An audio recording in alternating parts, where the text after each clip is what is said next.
I had rented the cabin thinking it would give me peace. I had been tired of the noise of the city, the endless traffic, the people who never stopped talking. My plan was simple. A week in the woods, away from everything, just me, the trees, and quiet. I found the place online. The pictures made it look plain but comfortable. A single-story wooden cabin with a tin roof, tucked in a clearing about half a mile off a dirt road. The owner had mentioned there was no Wi-Fi and limited cell service, which I saw as a bonus. I didn't want to hear from anyone. I didn't want to be reachable. That was the point. When I arrived, the air was cooler than I expected. The sky was overcast, the wind carrying the faint smell of wet leaves and pine.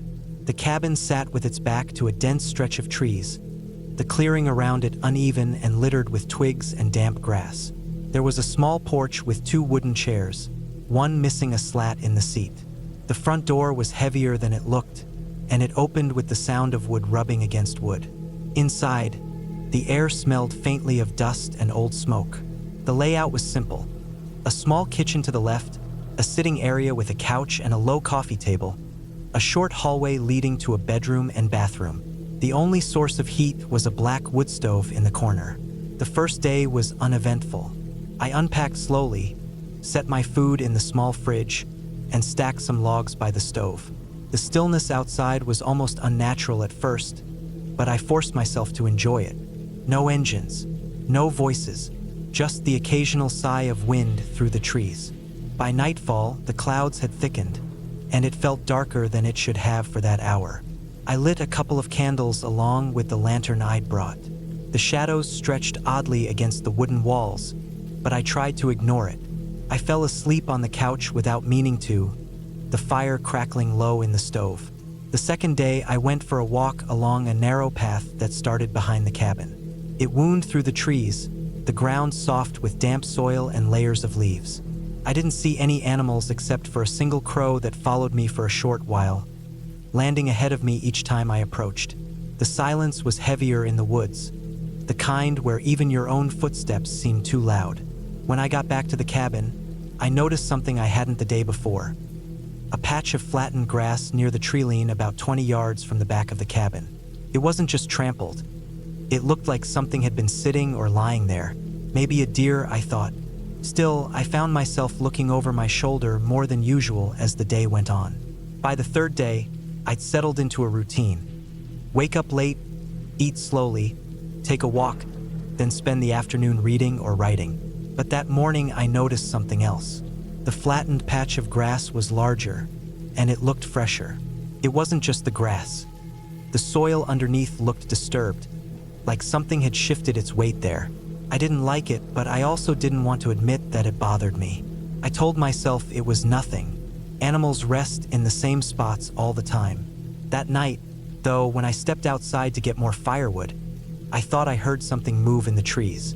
Not just branches swaying. A deliberate sound, like a footstep pressing down into damp leaves. It was faint, but it was there. I stood still for a long time, the cold air biting at my face. Nothing else came, so I went back inside. Still, I locked the door that night, even though I hadn't bothered to before. The fourth day, the weather changed. The wind was sharper, the clouds lower, and it looked like it might snow. I stayed inside for most of the morning, the fire keeping the air warm but dry. Around noon, I went out to check the patch of grass again. It was larger still, and this time there were impressions in the dirt that didn't look like hooves. They were too long, too flat. My first thought was boots. I crouched down, brushing away bits of dead grass, and saw the faint outline of tread. The shape wasn't perfect, but it was enough to make my stomach knot. I straightened up and scanned the tree-line. There was no movement, no sound. I stayed outside only a few seconds more before going back in. That night, I didn't sleep well. Every time the wind rattled the branches outside, I felt myself tense. I thought about the boot print over and over. If someone had been standing back there, watching, I would have had no idea. Around 2 in the morning, I woke to a faint sound. Not from the trees, but from the porch. It was the slow, uneven creak of wood under weight. The kind of sound you get when someone shifts their footing. I lay completely still, my eyes open but seeing nothing in the dark. The sound stopped after a few seconds, but I couldn't bring myself to move. I stayed like that for the rest of the night, my muscles sore from not shifting. On the 5th day, I decided to leave earlier than planned. I had enough food left, but I didn't care. Something felt wrong now, and I didn't want to stay another night. I packed my things slowly, keeping my ears open. Around midday, I went out to load my bags into the car, which was parked at the edge of the clearing.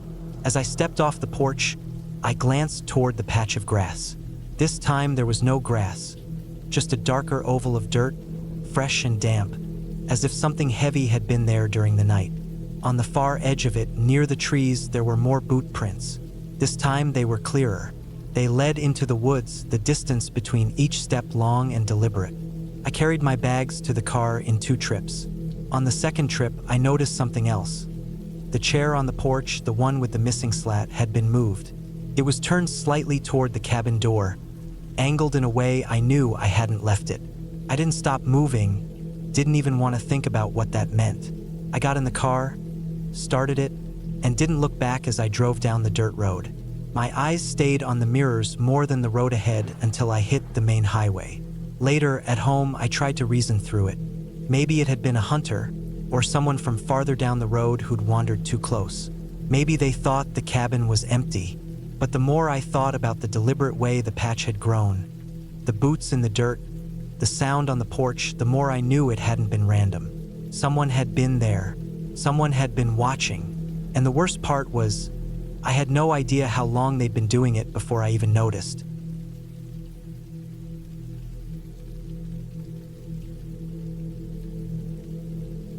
I had been driving for hours before the road turned to gravel, and the gravel finally gave way to a narrow dirt track that was barely wide enough for the truck. The forest swallowed the last bit of light from the setting sun, and the smell of damp earth crept in through the vents. My tires crackled over fallen twigs, sometimes thumping over hidden rocks that jolted the steering wheel in my hands. The GPS had long since gone silent. I'd printed directions from an old email, the kind with vague landmarks like, "Turn left at the big pine," and "You'll see the mailbox shaped like a duck."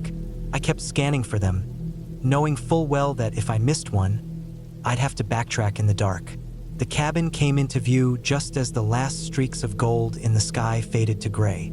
It was small, the kind of place meant for weekends, not long stays. Weathered boards, a metal roof that had dulled with rust around the edges, and a single window in the front that caught what little light remained. The clearing around it was uneven, grass mixed with bare dirt patches, and the tree line pressed close on all sides. I stepped out into a silence so thick I could hear the faint pop of the engine cooling. No distant highway noise, no wind, just stillness. Inside smelled of old wood and something faintly metallic, like tools left damp too long. The floor groaned under my boots. I ran my hand over the rough counter in the small kitchen area, noting the fine grit of dust and maybe sawdust. There was no electricity, no running water, just a wood stove in the corner, a narrow bed pushed against the wall, and a battered table with 2 chairs. I unloaded my gear, sleeping bag, lantern, a cooler of food, and the small plastic tote where I kept matches, batteries, and a first aid kit. By the time I had a fire going in the stove, darkness had fully settled in. The lantern threw a weak circle of light around the table, and beyond that everything melted into shadow. The forest outside was invisible, though I could sense its mass, the way trees crowded in just beyond the glass. I ate a quick meal, listening to the occasional pop of sap in the fire, then sat still for a long time, letting the quiet press in. I didn't realize how much noise I was used to, humming appliances, traffic, voices, until it was gone. My own breathing felt too loud. Somewhere in the night, I woke. I couldn't say why at first. The fire had died down, the air in the cabin was colder, and my breath was visible in the dim light from the lantern I'd left low. Then I heard it. Faint, deliberate crunches on the forest floor outside. Not the random rustle of an animal moving through underbrush, but weight pressing into the earth, a pause, then another step. My heart thudded hard enough I could feel it in my fingertips. I stayed still, listening, counting the spaces between sounds. The steps moved slowly around the cabin, sometimes fading, sometimes closer, and every so often I thought I caught the whisper of fabric brushing against bark. I waited, muscles locked, until the noises drifted away. The night swallowed them, but I couldn't shake the feeling they hadn't gone far. I stayed awake until pale gray light started to seep through the window. When I stepped outside, the grass was wet with dew and something else. A set of boot prints, deep and fresh, circling the cabin. They were larger than mine and spaced farther apart. They didn't come from the road. They emerged from the trees, looped around the cabin, and returned to the trees on the opposite side. I told myself it could be a hunter, maybe someone checking the place thinking it was empty. But the prints had stopped at the window, just stopped and faced it, before continuing around. I spent the morning with a low, crawling unease in my stomach. I kept glancing toward the tree line, certain that if I stared long enough I'd see movement. The forest seemed different now, heavier. Each creak from the roof or the boards under my feet made me snap my head toward the sound. By afternoon, clouds rolled in, thick and low, turning the light flat and colorless. A thin rain started, tapping on the metal roof in a slow, steady rhythm. I tried to read, to focus on anything else, but I kept drifting back to the thought of those footprints. The cabin felt too small, too exposed. I checked the locks again, not that they were much. A simple latch on the door, a hook on the window. That night, the sound came back, but not from outside. The first noise was faint, almost hidden under the rain's patter, but distinct enough to freeze me mid-breath. Wood shifting, a soft thump from the far corner of the room, where the bed sat. My skin prickled. I stayed still, straining to separate the sounds from the rain. Another creak, closer to the floor this time. My mind ran through possibilities. An animal had gotten in, the floorboards settling, but neither fit the timing or weight of the sounds. I reached for the lantern, slowly turning up the flame. The light pushed the shadows back, and everything looked exactly as it had before. I didn't move for a long time, listening. Eventually the sounds stopped, replaced by the constant hiss of rain. I didn't sleep again until the light of morning filled the cabin. On the third day, I found something that made my stomach drop. In the damp patch of ground near the back wall, a fresh print. It matched the ones from before, same size, same depth. But this one was angled toward the cabin as if the person had been standing close, right against the wall. I checked the ground near the window. The dirt there was disturbed too. Faint marks like toes had been up on the wall, someone lifting themselves to look inside. My hands went cold even as I tried to think it through. Could have been old, though the rain should have blurred older marks. It could be some curious local, though I hadn't seen another soul since I'd arrived. That night, I kept the lantern burning bright and the fire high, hoping the light would make the cabin less inviting. But near midnight, I heard the crunch of steps again, closer this time, unhurried. They stopped just outside the wall where the bed was. I didn't move, but my ears strained for anything. Breathing, fabric, the sound of fingers on the wood. Minutes passed, then the steps moved toward the front. The door rattled softly, not from wind, but from a slow push against it. The latch held, but my throat was dry and my hands ached from clenching them. Eventually the steps retreated, fading into the trees. By morning, the prints were there again, circling, stopping at the window, the door, the back wall. My decision was made. I packed quickly, keeping the lantern lit even as the sun came up. The forest felt closer than ever on the walk to the truck, the quiet so deep I could hear each breath I took. When I started the engine, the sound felt almost violent against the stillness. As I drove away, I checked the mirror more than the road ahead. Just before the trees swallowed the clearing, I saw it. The cabin, small and gray in the distance, and at the edge of the trees, a figure standing still, half hidden in shadow. They didn't move, didn't follow, just watched as I turned the corner and the forest closed behind me. I didn't go back. Weeks later, a friend told me the cabin had been broken into, everything inside scattered, some things missing. No one was ever caught.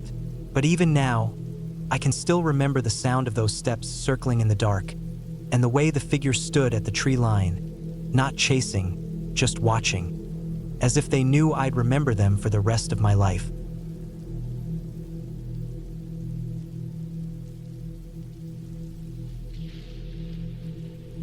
had taken time off from work to get away from the noise of the city. I didn't really have a plan, only the thought that I needed to be somewhere quiet, far from traffic, buildings, and the constant background hum of people.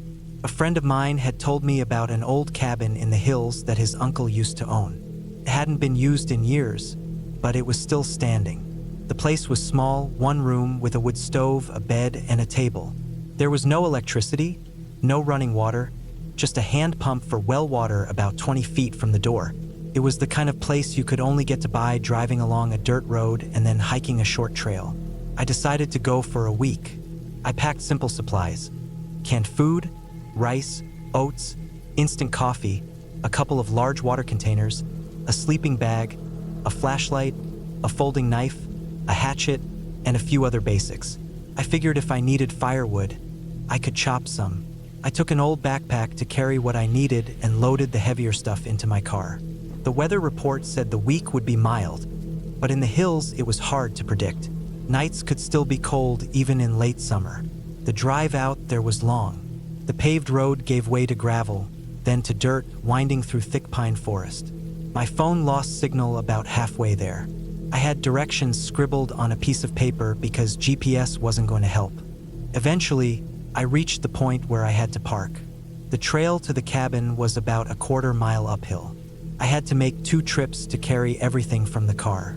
The cabin looked older than I expected. The wood siding was gray from years of weather, the metal roof spotted with rust. The single small window was dusty, the glass wavy and old. The front steps were soft under my boots, but they didn't break. The door opened with a slow creak. Inside smelled like dry wood, dust, and something faintly metallic, maybe from the old stove. There was no sign of animals having gotten in, which was a relief. The first thing I did was open the window and sweep the floor with the small broom I found leaning against the wall. I set my things on the table and took a moment just to stand there. The silence was heavy. I could hear the wind outside and the faint ticking of the metal roof as it warmed in the sun.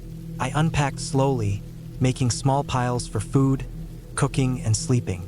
I placed my sleeping bag on the narrow bed against the far wall. The mattress underneath was thin but seemed dry. The stove was small, cast iron, with a single door for feeding wood and a flat top for cooking. Beside it was a short stack of split logs and a rusty bucket half full of kindling.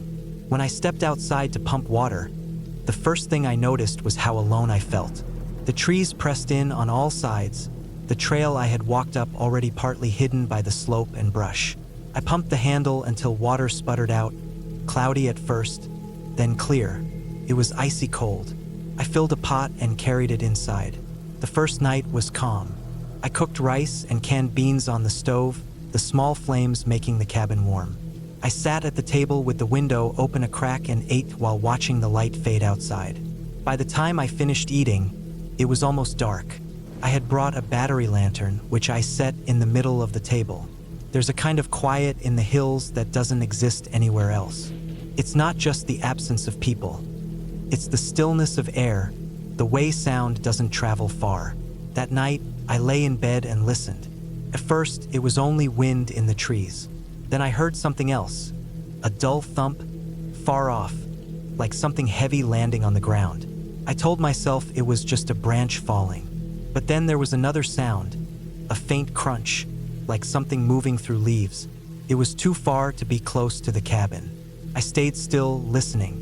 Eventually, the noises faded. I must have fallen asleep because when I opened my eyes, the lantern was out and pale light was coming in through the window. The next day, I explored the area around the cabin. The trail continued past it, winding uphill. I followed it for a while and found that it led to a ridge with a view over the forest. The air was clear, and I could see the distant line of a river glinting in the sun. I didn't see any signs of other people, no footprints, no trash, nothing. When I came back, I gathered more firewood. I chopped the smaller logs into pieces for the stove and stacked them beside the wall. The work was slow but steady. I liked the sound of the axe biting into the wood. Later, I boiled water and washed a few things, then made oats with dried fruit for lunch. The day felt peaceful, but that night, I woke to a sound much closer. It was a scrape like something dragging against wood. My first thought was that an animal was nosing around the cabin. I got out of bed quietly and went to the window. The moon was out, pale and bright enough to see the clearing in front. At first, I didn't notice anything. Then I saw movement near the pump, a dark shape, low to the ground. It moved slowly, stopping and starting. My heart beat faster. I was about to turn away when it stood up. It wasn't an animal. It was a man. He was standing very still, facing the cabin. I could see the pale shape of his face in the moonlight. He didn't move for a long time. I stayed frozen, barely breathing. Then he turned and walked into the trees without a sound. I stood there for a while after he was gone, my hands sweating. There was no reason for anyone to be out here, especially at night. The nearest house was miles away. I didn't sleep much after that. In the morning, I went out to the pump. There were boot prints in the dirt. They were deep, the heels worn. They led from the trees to the pump, then off toward the trail that went past the cabin. I spent most of the day uneasy, glancing toward the trees. Every sound in the brush made me tense. I thought about leaving, but my car was still a good walk away, and I didn't know if that man was still out there. If he had some reason for being here, I didn't want to meet him on the trail. That night, I made sure the door was locked. Not that the old latch would stop someone from forcing it. I kept the hatchet beside the bed. Hours passed in silence. Then, sometime after midnight, I heard footsteps on the porch. Slow, deliberate. The boards creaked under the weight. The footsteps stopped right outside the door. I held my breath, every muscle tight. The handle turned slightly, then stopped. There was a long pause. I could hear faint breathing on the other side. Then the boards creaked again as the footsteps moved away. I didn't sleep at all after that. The next morning, I made a decision. I was going to leave. I packed my things quickly, stuffing them into the backpack. The trail to the car felt longer than before. Every few minutes, I stopped and listened. Once, I thought I heard something behind me, but when I looked, the trail was empty. When I reached the car, I saw something that made my stomach turn. On the driver's side door, scratched into the paint, were the words, "I know you." I didn't look around. I just got in, locked the doors, and drove. The dirt road seemed to go on forever before I reached the gravel, then the pavement. I didn't stop until I was miles away. I never went back. The cabin is probably still there, standing quiet in the hills, but I know someone else knows about it too. Someone who walks at night without making a sound.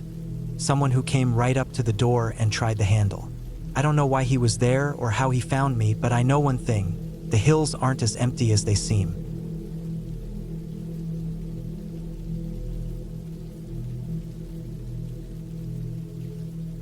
I remember the first time I saw the cabin. It was late in the afternoon. The sun sitting low over the ridge, its light spilling through the tall, thin pines like a slow-moving tide. The dirt road I had been driving on for over an hour was narrow, uneven, and coated with loose gravel. Every time I hit a deeper pothole, I felt the dull knock of the suspension through the steering wheel. My hands were tight on it, the way they always get when I'm somewhere I don't know. I had rented the place online. No pictures except for one blurry shot of the front, no reviews, nothing more than an email confirmation and a rough set of GPS coordinates. I wasn't even sure the cabin would still be standing, but that was part of the appeal for me. I'd been looking for somewhere away from everything. No phone, no neighbors, no traffic, just quiet.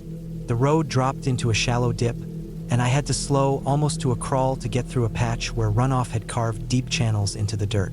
A few hundred yards past that, I saw it through the trees, a shape that didn't quite belong among the branches and shadows. The cabin looked almost exactly like the blurry picture, only more weathered. Its wood siding had gone from brown to the dull gray of dead bark, and the roof had patches where the shingles were curling upward. There was no driveway, just a rough clearing in front where the grass and weeds had been flattened by other vehicles. I pulled up and cut the engine. For a moment, the only sound was the ticking of the cooling motor and the faint hiss of wind moving through the pine needles. It was strange how quiet it was here. Not the kind of quiet where you can hear birds or insects, but the kind where even the small sounds seem to vanish before they reach your ears. I got out, stretched my legs, and took in the air. It smelled faintly of sap and the dry dust kicked up from the road. The cabin was small, one story, maybe 30 feet long at most. The front door was slightly off-center, with a single square window beside it. Both were closed, and the glass looked dusty and warped. The key was supposed to be under a flat rock near the steps. Took me a minute to find the right one. Most of the stones around the place were half buried, but when I lifted it, there was the key. It was cold and a little rusted, like it hadn't been touched in a while. The lock worked on the second try. The hinges groaned when I pushed the door open, and a faint smell came out. Stale air mixed with something older, something faintly metallic. I stood in the doorway for a moment, letting my eyes adjust. Inside, the place was as plain as it could be. The floorboards were dark and uneven, worn smooth in places and splintered in others. Against the far wall was a small wood stove with a metal pipe running up through the ceiling. Beside it sat a stack of cut logs, some covered in spiderwebs. There was a table under the window with 2 chairs, one of them missing a slat in the backrest. In the corner, a narrow bed with a thin mattress and no sheets. The only light came from the doorway and the single window. Dust hung in the air, moving slowly in the dim beams. I walked through the small room, testing the floor with each step. It gave under my weight in a few spots but didn't creak much. The kitchen was barely more than a counter and a sink with a rusty pump handle. I tried it dry. No running water. I already knew I'd have to bring my own, so that didn't bother me. The cupboards were empty except for an old jar with a cracked lid and a tin can without a label. I brought my gear in: sleeping bag, food, water jugs, a small cooler. I set them on the table and unrolled the bag on the bed. By the time I had everything in place, the light outside was changing. The shadows were stretching longer, the colors turning flat and pale. I stepped outside for a moment before closing up for the night. The clearing in front of the cabin fell away into a gentle slope leading to the treeline. Beyond that, I could just see the faint line of the creek through the branches, the water barely moving. Across the creek, the land rose again into a hill covered in darker, thicker trees. The stillness was strange. Even the wind seemed to be holding back. That first night, I went to bed early. I lay there listening to the silence, broken only by the faint ticking of the wood stove cooling down after I'd burned a few pieces of the old firewood to warm the place. It was sometime in the night when I woke up, not because of a sound, but because of the lack of one. It was as if my ears were searching for something that should have been there but wasn't. I lay still, breathing slowly, my eyes open but seeing only the faint outline of the ceiling above. Then, from outside, there was a soft, irregular crunch, like someone stepping on dry leaves, stopping, then moving again. The sound came from the left side of the cabin, near the window. I didn't move, didn't even breathe deeper, just listened. Another crunch, closer this time, then nothing. I stayed awake for a long time after that, but the sound didn't return. When morning finally came, pale light slipping in through the window, I went outside. The ground on that side of the cabin was a mix of hard dirt and patches of thin grass. I didn't see anything unusual at first, but near the edge of the clearing, where the ground was softer, I found it, a faint footprint. It wasn't clear enough to make out a shoe tread, just the outline of a heel and part of a sole. I told myself it could have been from me when I arrived.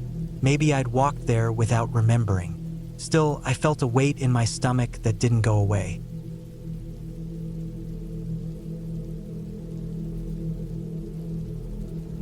I had been driving for almost 7 hours that day, most of it on narrow, twisting roads that seemed to go on forever through thick pine forests.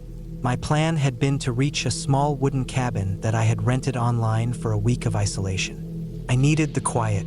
My work had been stressful, my head was full of noise, and I wanted a place where I could just breathe without hearing cars, phones, or other people. The cabin was located far from any town, down a gravel road that looked like it barely saw any use. The online listing had said there were no neighbors within 2 miles, and at the time, that sounded perfect to me. The sun was already low when I reached the turnoff from the main road. The gravel crunched under my tires, and dust rose behind me, hanging in the cold evening air. The road was uneven, with dips and loose rocks, and my small car bounced and rattled as I went deeper into the forest. The trees grew taller and closer together, and soon, the sunlight barely reached the ground. My GPS stopped showing my exact location, the signal dropping out completely. I wasn't worried. The owner had given me directions in case that happened. After about 15 minutes, the cabin finally appeared ahead of me.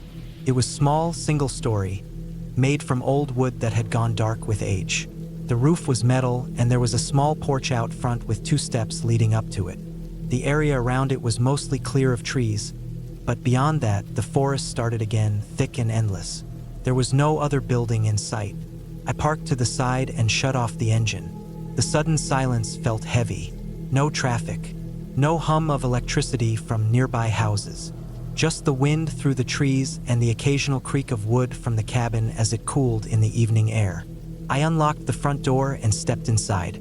The air smelled faintly of old wood and dust, but it wasn't unpleasant. The interior was simple. 1 main room with a bed, a small table, 2 chairs, and a counter with a sink. There was a small bathroom in the back with just enough space for a shower and toilet. A single wood stove sat in the corner, with a small stack of split logs next to it. There was no TV, no Wi-Fi, and only 1 light bulb hanging from the ceiling in each room. I set my bag down on the bed and walked around to get a feel for the place. The windows were small and had old wooden frames. When I looked out of them, I could only see trees in all directions. The quiet was deep. By the time I had unpacked a few things, the sun was almost gone. I boiled some water on the small propane burner and made instant noodles. The silence felt even stronger at night, broken only by the faint rustle of wind in the branches. I lit a small fire in the wood stove for warmth and sat at the table to eat. It must have been close to 9 p.m. when I noticed something. A faint crunching sound, like footsteps on gravel, came from outside. I froze for a second and listened. The sound stopped. I told myself it could have been an animal, maybe a deer or raccoon, but my mind started replaying how the listing had said there were no neighbors. Who would be walking out here at night? I got up quietly and went to the nearest window. The porch light outside was dim, casting only a weak glow over the immediate area. Beyond that, everything was swallowed by darkness. I didn't see anything moving. After standing there for a while, I stepped back, telling myself I was just on edge from being alone in an unfamiliar place. I sat back down, but my mind wouldn't settle. I heard another sound, this time softer, almost like something brushing against the side of the cabin. I stared at the wall, trying to pinpoint where it came from. Again, it stopped after a few seconds. I thought about going outside to check, but the idea of stepping into that darkness made me feel tense. Instead, I locked the door, which I had somehow forgotten to do earlier, and checked that the windows were shut tight. The night stretched on. The cabin walls creaked now and then, and every so often, I thought I heard something faint outside. Eventually, I went to bed, keeping the small fire going in the stove. Sometime in the middle of the night, I woke up suddenly. I didn't know why at first, but then I heard it. A slow, deliberate scraping sound from outside, near the back of the cabin. It stopped, then started again, a little closer to where my head was on the pillow. The sound wasn't loud, but it was distinct. My heart was pounding. I sat up, listening hard. The scraping went on for a few more seconds. Then there was silence. I got out of bed as quietly as I could and moved to the window on that side. The glass was cold under my hand. I peered out, but the night was so black that I could see only vague shapes of trees and the faint outline of the ground. Nothing moved. I backed away, feeling my throat tighten. Maybe it was an animal clawing at the wall. Maybe, but the thought of someone being out there, inches away, in the darkness, made my skin prickle. I decided to stay awake for a while, sitting on the bed with the flashlight in my hand. Hours seemed to pass. My eyes grew heavy, but I forced them open each time they drifted shut. The woods outside were silent now, except for the wind. Eventually, I must have fallen asleep again without meaning to. When I woke, pale daylight was filtering in through the curtains. I got up immediately and went outside to check. The ground was damp from dew, and when I walked to the back of the cabin, I saw them, footprints in the dirt. They were human, made by boots, and they came right up to the wall where my bed was. There were at least half a dozen prints, and they didn't come from the direction of the gravel driveway. They came from the woods. My stomach sank. Whoever it was had been standing right outside while I was inside, possibly while I was awake and listening. I followed the prints for a few feet into the forest, but they became harder to see among the pine needles and fallen leaves. The tracks didn't lead toward the road. They went deeper into the woods.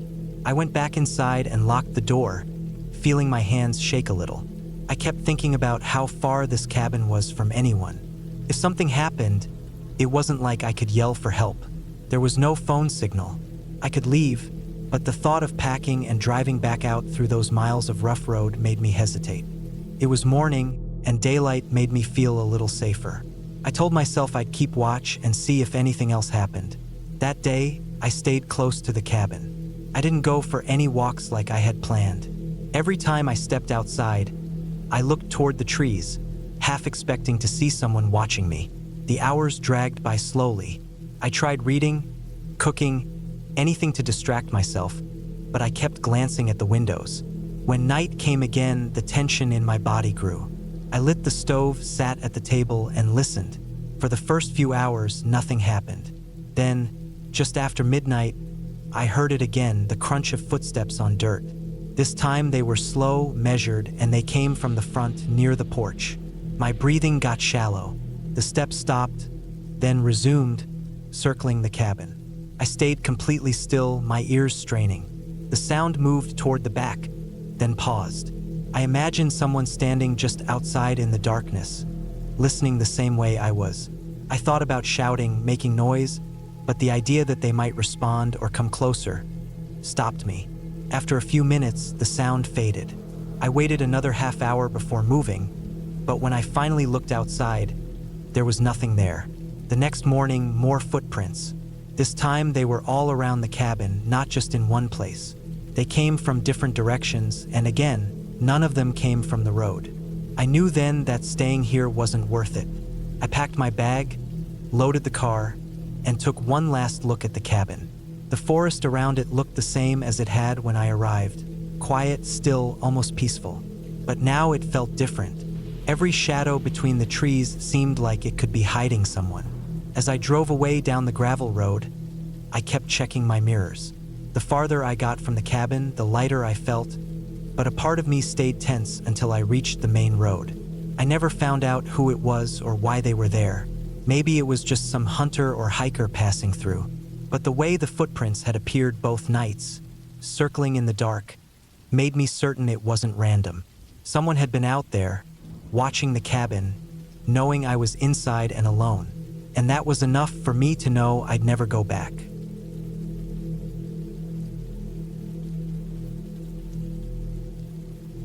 It had been almost 4 hours since I parked my old truck near the narrow dirt road that curved into the woods.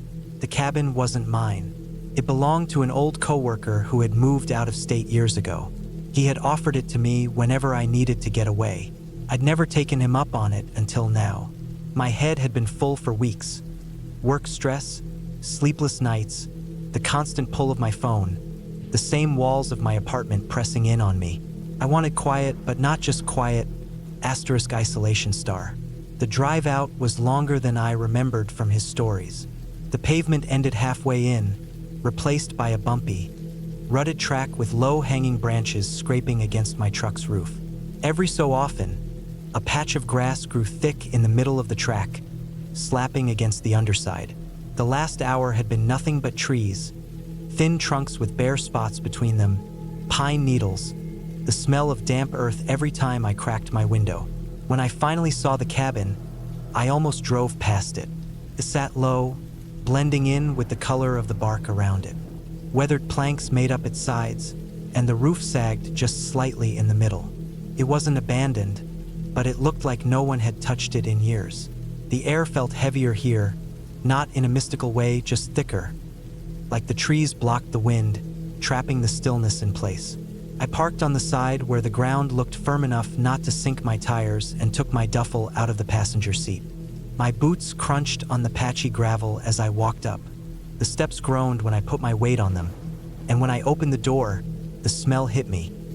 A mix of old wood, dust, and something faintly metallic, like old nails. Inside was bare bones. One room, maybe 20 feet across, with a small table in the middle, a wood stove in the corner, and a single bed against the far wall. The window above the bed looked straight out into the forest, the tree line pressing close, maybe 15 yards away. I put my bag on the bed, feeling the thin mattress shift beneath it. The bedsheets were clean but smelled faintly like storage, so I made a mental note to sleep inside my sleeping bag instead. After unloading the rest of my things, a few cans of food, a flashlight, a book, some extra clothes, I walked the perimeter of the place. The ground was uneven, moss in some spots, dry pine needles in others. The back of the cabin faced a slope that dropped down toward a small creek. I could hear the water trickling even from up here. I didn't see any trails nearby, which made sense. My coworker had always said it was off the beaten path. The first couple of hours passed quietly. I set up a small fire in the stove, heated up a can of soup, and sat at the table eating while the last of the daylight drained away. By the time I finished, the forest had gone dark, and the only light came from the stove's dull orange glow. I walked to the window for a look outside. The trees were just shapes now, black against black. No wind, no sound except for the faint hiss of the fire and the ticking of the stove metal as it expanded.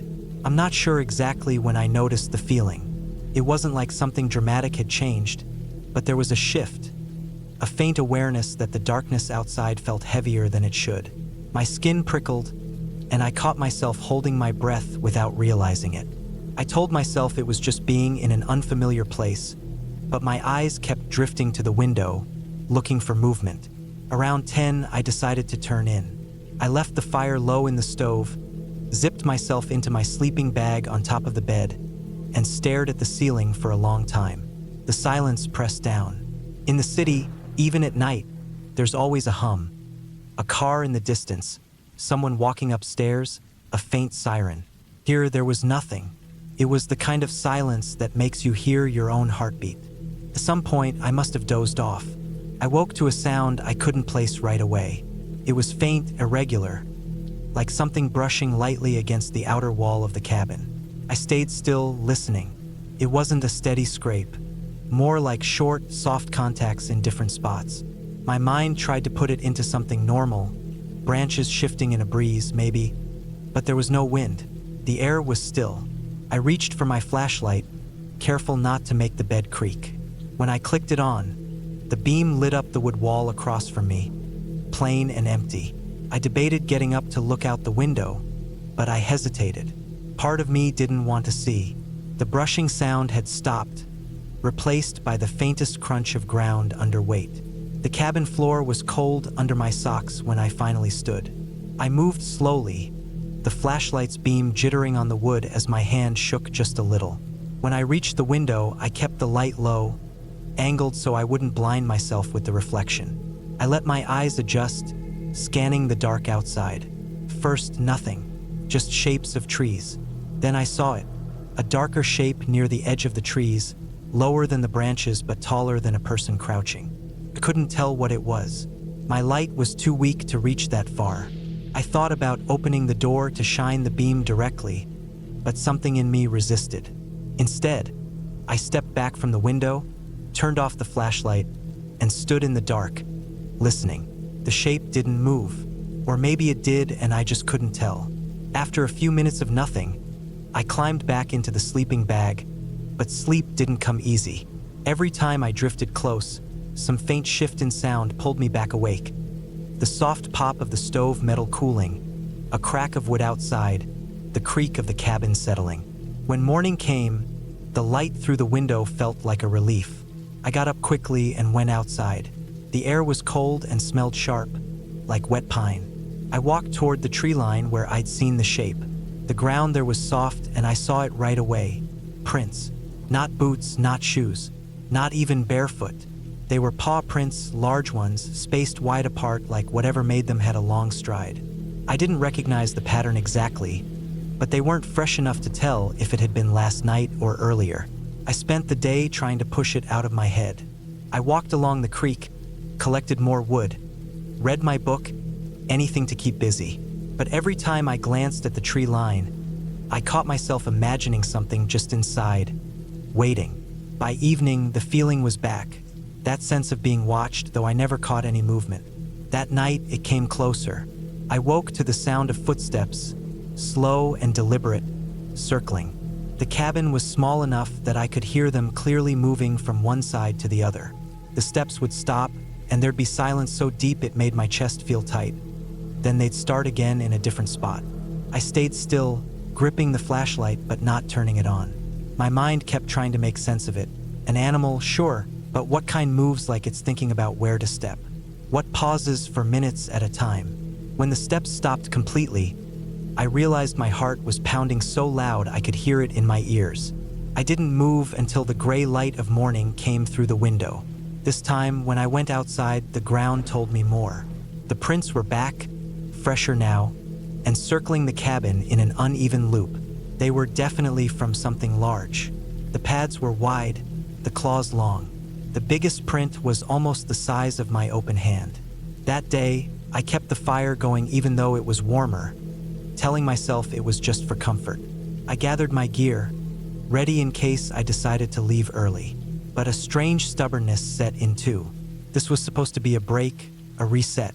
I didn't want to run from it. By the third night, I knew it was watching. I didn't hear it at first. I felt it, like the air outside had weight. Then the sounds came. Slow, steady crunches in the dirt, stopping for long pauses. Once, something brushed the wall again, and the wood gave a faint, hollow knock. I didn't sleep at all, just sat in the dark, gripping the flashlight, waiting for the first pale light of dawn. When it finally came, I made my decision. I packed fast, loading my gear into the truck while scanning the tree line. Halfway through, I saw it. It wasn't far, just inside the trees, standing still. Tall, heavy-bodied, fur dark and matted. A bear, but not like the ones I'd seen before. This one was gaunt in places, ribs faintly visible, and its head hung low as it stared. Its eyes didn't move, didn't blink. I didn't wait to see more. I got in the truck, started it, and rolled down the track without looking back.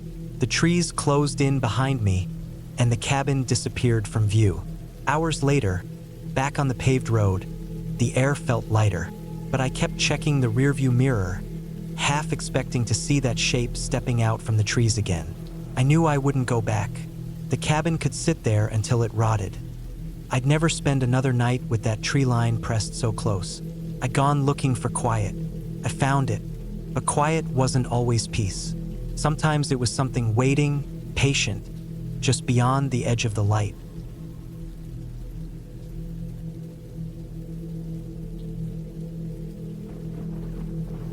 I had been looking forward to the trip for weeks. I wanted time away from the noise of the city, away from the constant hum of cars, away from the faces of people I didn't know but saw every day. I wanted quiet. I wanted stillness. That's why I rented the cabin in the hills. The cabin wasn't advertised like a hotel or one of those polished vacation spots online. I had found it in a small classified listing, just a few words and a couple of pictures. It looked simple. A small wooden cabin with a tin roof, surrounded by thick trees, and a dirt road leading away into the hills. The listing said there was no internet, no phone service, and only a small generator for power. For me, that was perfect. I packed my clothes, food supplies for a week, a large water container, a hunting knife, a flashlight, and a few other essentials. I wanted to live quietly, even if just for 7 days. The drive to the cabin took almost 5 hours from my apartment. The further I drove, the fewer houses I saw. The last part of the road was a narrow dirt track full of rocks, deep grooves from rainwater, and small fallen branches. My car shook as I drove slowly, making sure I didn't damage anything underneath. The trees got denser, the light dimmer, and the air cooler. When I finally saw the cabin, it looked exactly like the pictures. Maybe a little smaller, but sturdy and neat. The first day was simple. I unpacked my bags, put away my food supplies in the small kitchen, and walked around the place to get used to it. There was a single bedroom, a bathroom with a small sink and shower, a kitchen, and a little living area with a wood stove.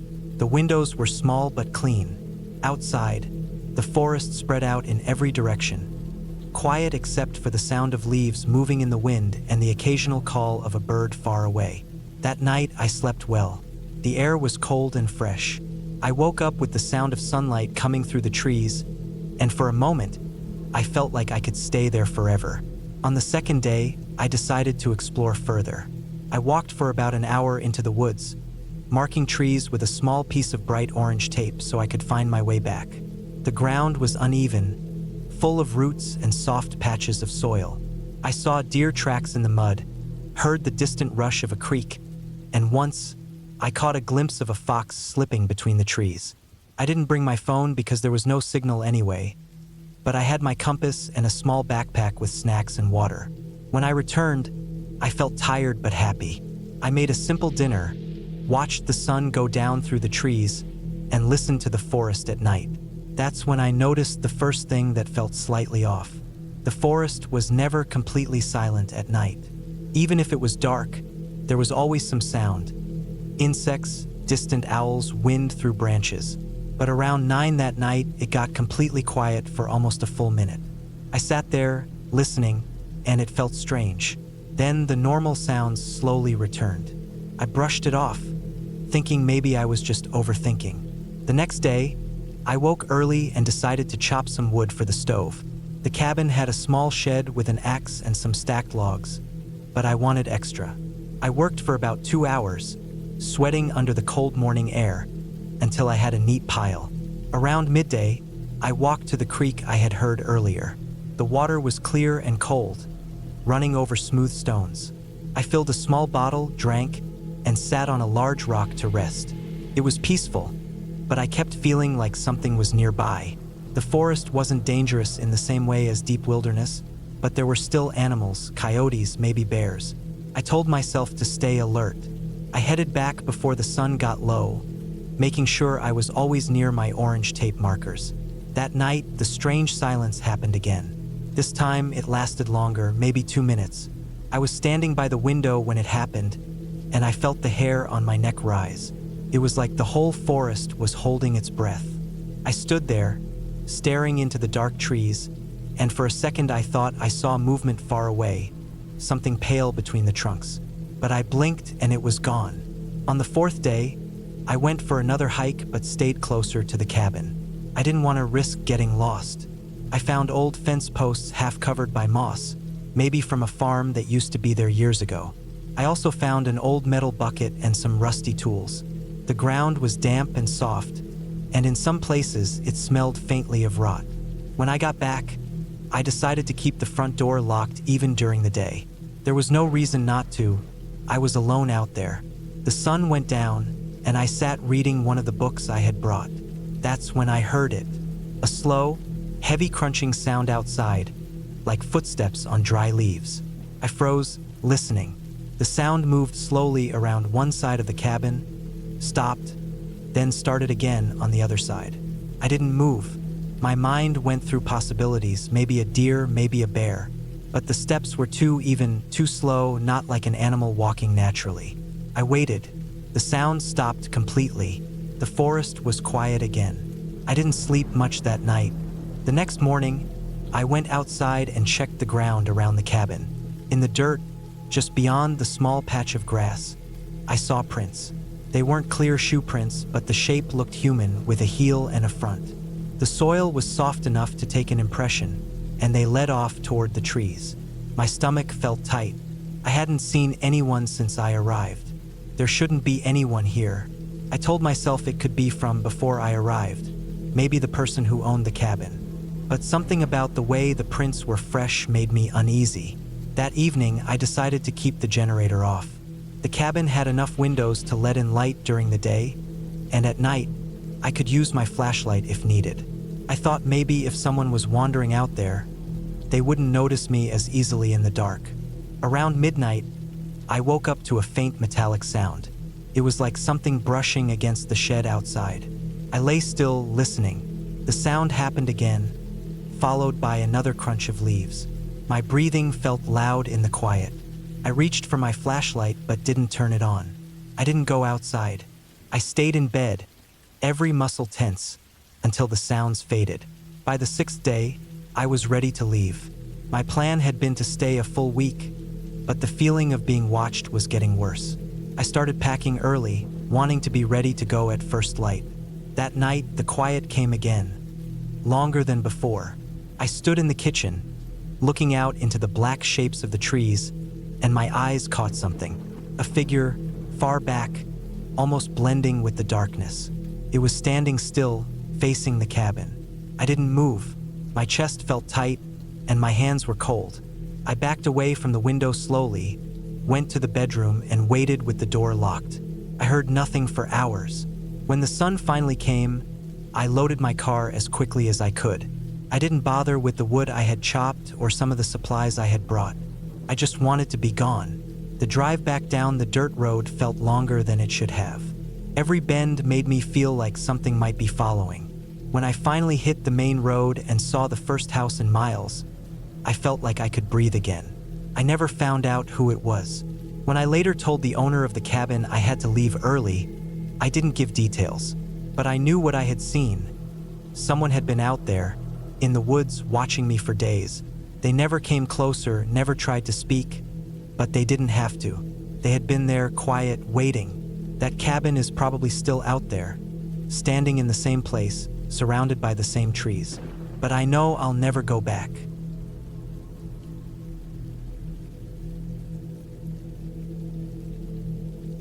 I had been looking forward to this trip for months. The idea of getting away from the noise of town, the constant phone calls, the traffic, the streetlights that bled into my bedroom window every night. It had been eating at me for years. I wanted silence. I wanted to hear nothing but the wind through the trees and the distant trickle of a stream. So, when I booked the small cabin deep in Ridge Hollow, I told myself I wouldn't care if it rained every single day I was there. I'd sit inside, read, cook, maybe go for a walk if the weather was kind. The drive took most of the day. By the time I got off the main highway and onto the winding forest road, the sun had already started its slow dip toward the ridge lines.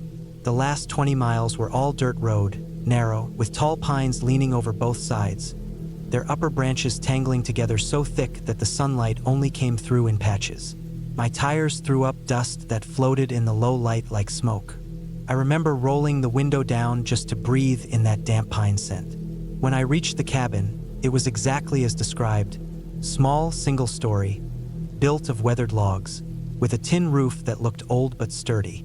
There was a small porch with 2 wooden chairs and a table that had seen better days. The air was still, except for the faint rustling of leaves somewhere far up the slope. The cabin sat at the edge of a clearing, and beyond it, the forest seemed endless. I unloaded the car slowly, enjoying the quiet. Inside, the place was basic but clean: wooden floorboards, a small kitchen with a propane stove, a stone fireplace, and a single bedroom with a thick quilt on the bed. No TV, no internet, no phone signal. That had been the point. I did have a small emergency radio and my phone for photos, but otherwise I was cut off. I spent the first evening making a simple meal: pasta with a jar of sauce I'd brought from home, then reading by the light of an old floor lamp. By the time I crawled into bed, the forest outside was completely black. No streetlights, no glow from neighboring houses. Just the faint outline of trees against the night sky and the distant chorus of insects. I fell asleep quickly. The next day was perfect. Cool air, clear sky, the kind of sharp sunlight that makes the greens of the forest almost too bright. I hiked a short loop trail that started just behind the cabin, following it until it crossed a shallow creek. I took photos, sat on a rock for a while just listening to the water, and made my way back in the early afternoon. The day slipped by easily. It wasn't until the second night that things began to feel off. It started with a sound. Not the normal forest sounds I'd gotten used to, like branches swaying or a bird fluttering in the underbrush, but something sharper. I had been lying in bed for maybe an hour, half asleep, when I heard what sounded like the distinct crack of a stick breaking underfoot. Not close, but not far either. Somewhere beyond the clearing. I stayed still, telling myself it was an animal. Deer, raccoons, maybe even a bear. The woods were full of life, and I was in their home, not the other way around. But then, A few minutes later, there was another sound, quieter this time, like the soft drag of something over the ground. I turned over in bed, facing the window. The moon was high, casting a pale light over the trees, and for a few seconds, I thought I saw movement at the edge of the clearing. It was hard to tell. Shadows shift in strange ways at night, but it was enough to keep me awake. The sound stopped after a while, and eventually I fell asleep. The next day, I decided to brush it off. I cooked breakfast, sat on the porch, and watched the mist burn off the trees.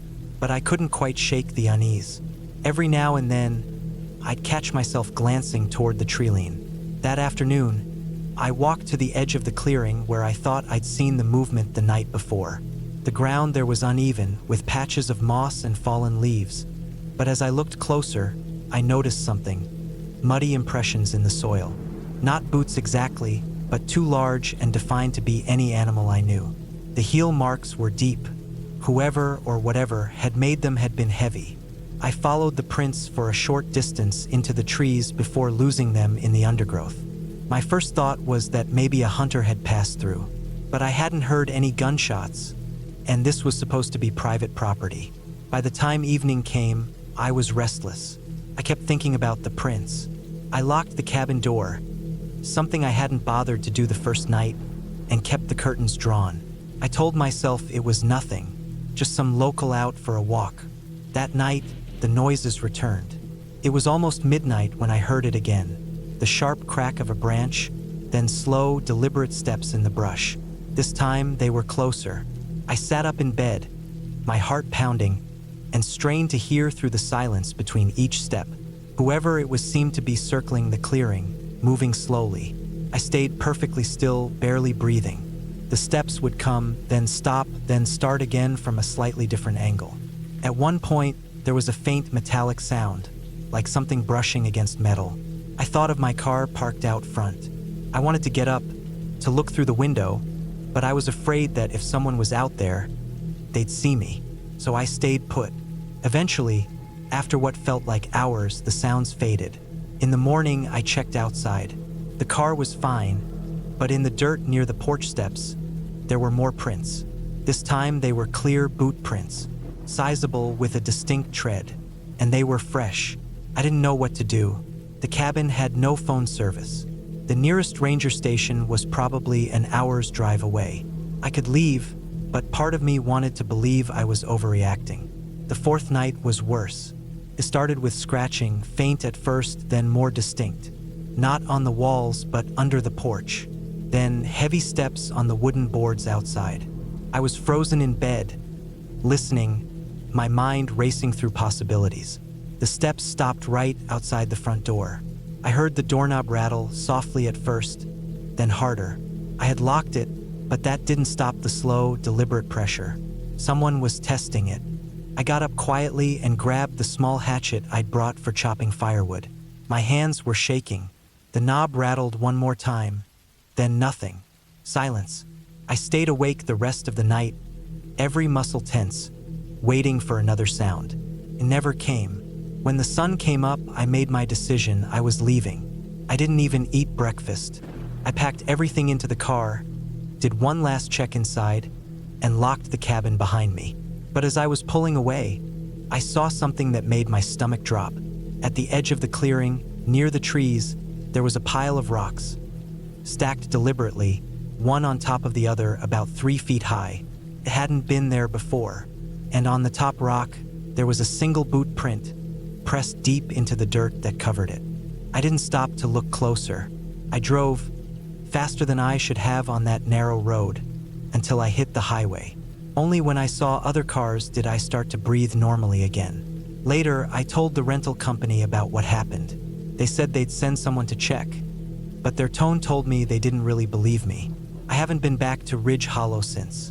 Even now, when I think about that place, I can still hear the slow, deliberate steps in the dark, circling, waiting.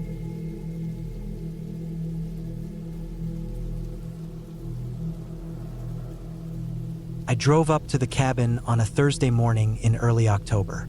The weather had that mix of warm sunlight and sudden bursts of wind that came with the changing season. The leaves were halfway through their change, some still green, others already turned yellow and orange, and many dry ones covered the narrow gravel road that wound deep into the forest.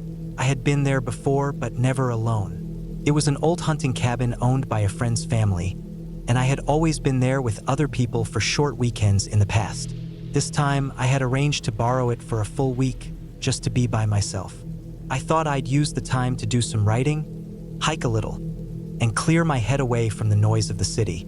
The cabin was a small, one-story wooden structure set about 50 yards off an unmaintained logging road. It had a tin roof, dark brown siding that had faded in the sun, and 2 small windows at the front. There was no running water, no electricity except for a small generator, and a wood stove in the corner for heat. Behind it was nothing but thick forest, and in front of it was a wide clearing that had once been a turnaround for logging trucks years ago. A narrow dirt path led from the clearing to the road, and beyond that the road stretched for miles in either direction without a single house or structure. I parked my truck in the clearing, killed the engine, and listened for a moment before getting out. It was quieter than I remembered.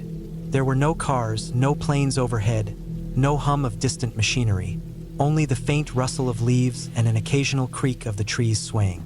I hauled my gear out of the truck, a duffel bag with clothes, a box of canned food and dry goods, a large water container, and a backpack with my notebook and some tools. Inside the cabin, everything was the same as I remembered. Rough wooden floorboards, a narrow bed with an old wool blanket, a small table with 2 chairs, a shelf of cooking utensils, and the black iron stove in the corner. I unpacked slowly, letting my body adjust to the stillness. Every sound I made, setting the duffel down, walking across the boards, seemed louder here. I kept the front door open while I worked, letting in the cool air and the scent of pine. By mid-afternoon, I had settled in. I sat on the front step for a while, looking out over the clearing, watching leaves drift down from the birches at the far edge. The first night was uneventful. I started a small fire in the stove, cooked some beans in a pot, and wrote in my notebook by the light of a lantern. I could hear the wind picking up outside, scraping branches against the roof. At one point, there was a sudden sharp noise like a crack, somewhere out in the forest, but it didn't happen again. I slept early and deeply. The second day, I decided to walk the logging road in the morning. I brought a small backpack with water and a folding knife and headed west. The road was narrow, overgrown in places, and scattered with fallen branches. I walked for about an hour before I came across tire tracks in the mud. Fresh ones, not more than a day old. They were narrow, not from a truck, and they seemed out of place. I hadn't seen any other vehicles since I arrived, and this part of the road was too deep into the woods for casual traffic. I followed them for a while, but they eventually veered off into a side trail I didn't know. I didn't follow. That night, after I had cooked and was reading by the lantern, I heard something again. Not the random pops and creaks of the forest, but something deliberate. A faint crunching sound, like footsteps on dry leaves. They were far off at first, somewhere toward the edge of the clearing. I froze in place, holding my breath. The sound stopped for a while, then came again, a little closer, then nothing. I stayed awake for over an hour, listening. Finally, I convinced myself it could have been a deer. On the third day, I spent most of the morning chopping wood behind the cabin. The air had gotten colder, and I wanted to have enough firewood ready for the rest of the week. Around midday, I noticed something strange. Deep in the trees, maybe 100 yards out, there was a faint metallic glint. It looked like sunlight reflecting off something. I squinted, trying to see more clearly, but the trees blocked most of it. When I walked a bit closer, I couldn't find it again. That night, the noises returned, but they were different. Instead of a slow, occasional step, there were several in a row, as if someone or something was walking at a steady pace. They stopped abruptly when they seemed to reach the clearing. I sat at the table, the lantern off, listening in total darkness. My heart was pounding. After a long while, I heard the sound fade away, moving back toward the trees. I didn't sleep much after that. By the fourth day, I felt uneasy even in daylight. I kept scanning the tree line every few minutes, looking for movement. I went to check the tire tracks again on the road, but the rain from the night before had washed most of them away. As I walked back, I noticed another set of prints, boot prints, in the soft dirt near the clearing. They were small enough to not be from a large man, but still clearly human. They were fresh, likely from the past few hours. I hadn't been in that spot since yesterday, which meant whoever made them had been close to the cabin while I was there. I decided to stay inside the rest of the day. I kept the door locked and only stepped out to bring in more firewood. My mind kept replaying the noises from the night before.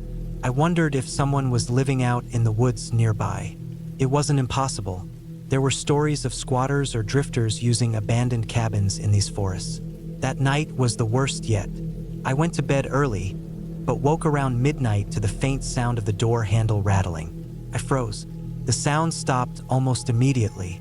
Then I heard slow, careful steps on the porch. They paused for a long moment, then the boards creaked as they moved away. I didn't hear them walk into the forest, just silence after that. I stayed in bed, my ears straining, until dawn. When I finally opened the door, I saw faint marks on the dirt just in front of the porch, the same small boot prints as before. They were angled toward the door and then back toward the clearing. The fifth day, I started thinking about leaving early. The place no longer felt like a retreat. It felt like I was being watched. I packed some of my gear but kept my food and sleeping bag in place, thinking maybe I was overreacting. Around mid-afternoon, I decided to check the forest in the direction the boot prints had gone. I walked slowly, scanning the ground. About 50 yards in, I found something that made my stomach drop, a small makeshift campsite. It was little more than a patch of flattened grass and some plastic sheeting strung between two trees. There were a few empty cans and a pile of damp clothes. I didn't stay long. As I turned to head back, I had the strong feeling that someone had been there very recently. The cans weren't rusted, the clothes weren't covered in leaves. It looked like it had been used in the past day or two. That night, I didn't sleep at all. I kept the lantern on and sat at the table, my folding knife in front of me. Around 2 in the morning, I heard the sound again. Footsteps in the clearing. This time, they didn't come toward the cabin. They stayed at the edge, pacing slowly back and forth. After what felt like an hour, they faded into the distance. By the 6th day, I knew I had to leave. I packed everything quickly and loaded it into the truck. The forest was quiet, but it felt like the kind of quiet that comes when something is just out of sight. As I pulled out of the clearing, I glanced in the rearview mirror and saw a figure step from behind a tree at the far edge, watching me leave. I didn't slow down. I drove until the road met the highway and didn't look back again. I never went back to that cabin. Later, I learned from my friend that their family stopped using it too. Someone had broken in a few months after my trip, and inside they found old food wrappers, wet clothes, and boot prints on the floor. Whoever it was had probably been around there for a while, maybe even living nearby. It was a relief to know I left when I did, but I still think about those nights. The slow crunch of footsteps in the leaves, the handle turning in the dark, and the figure in the rearview mirror standing perfectly still as I drove away.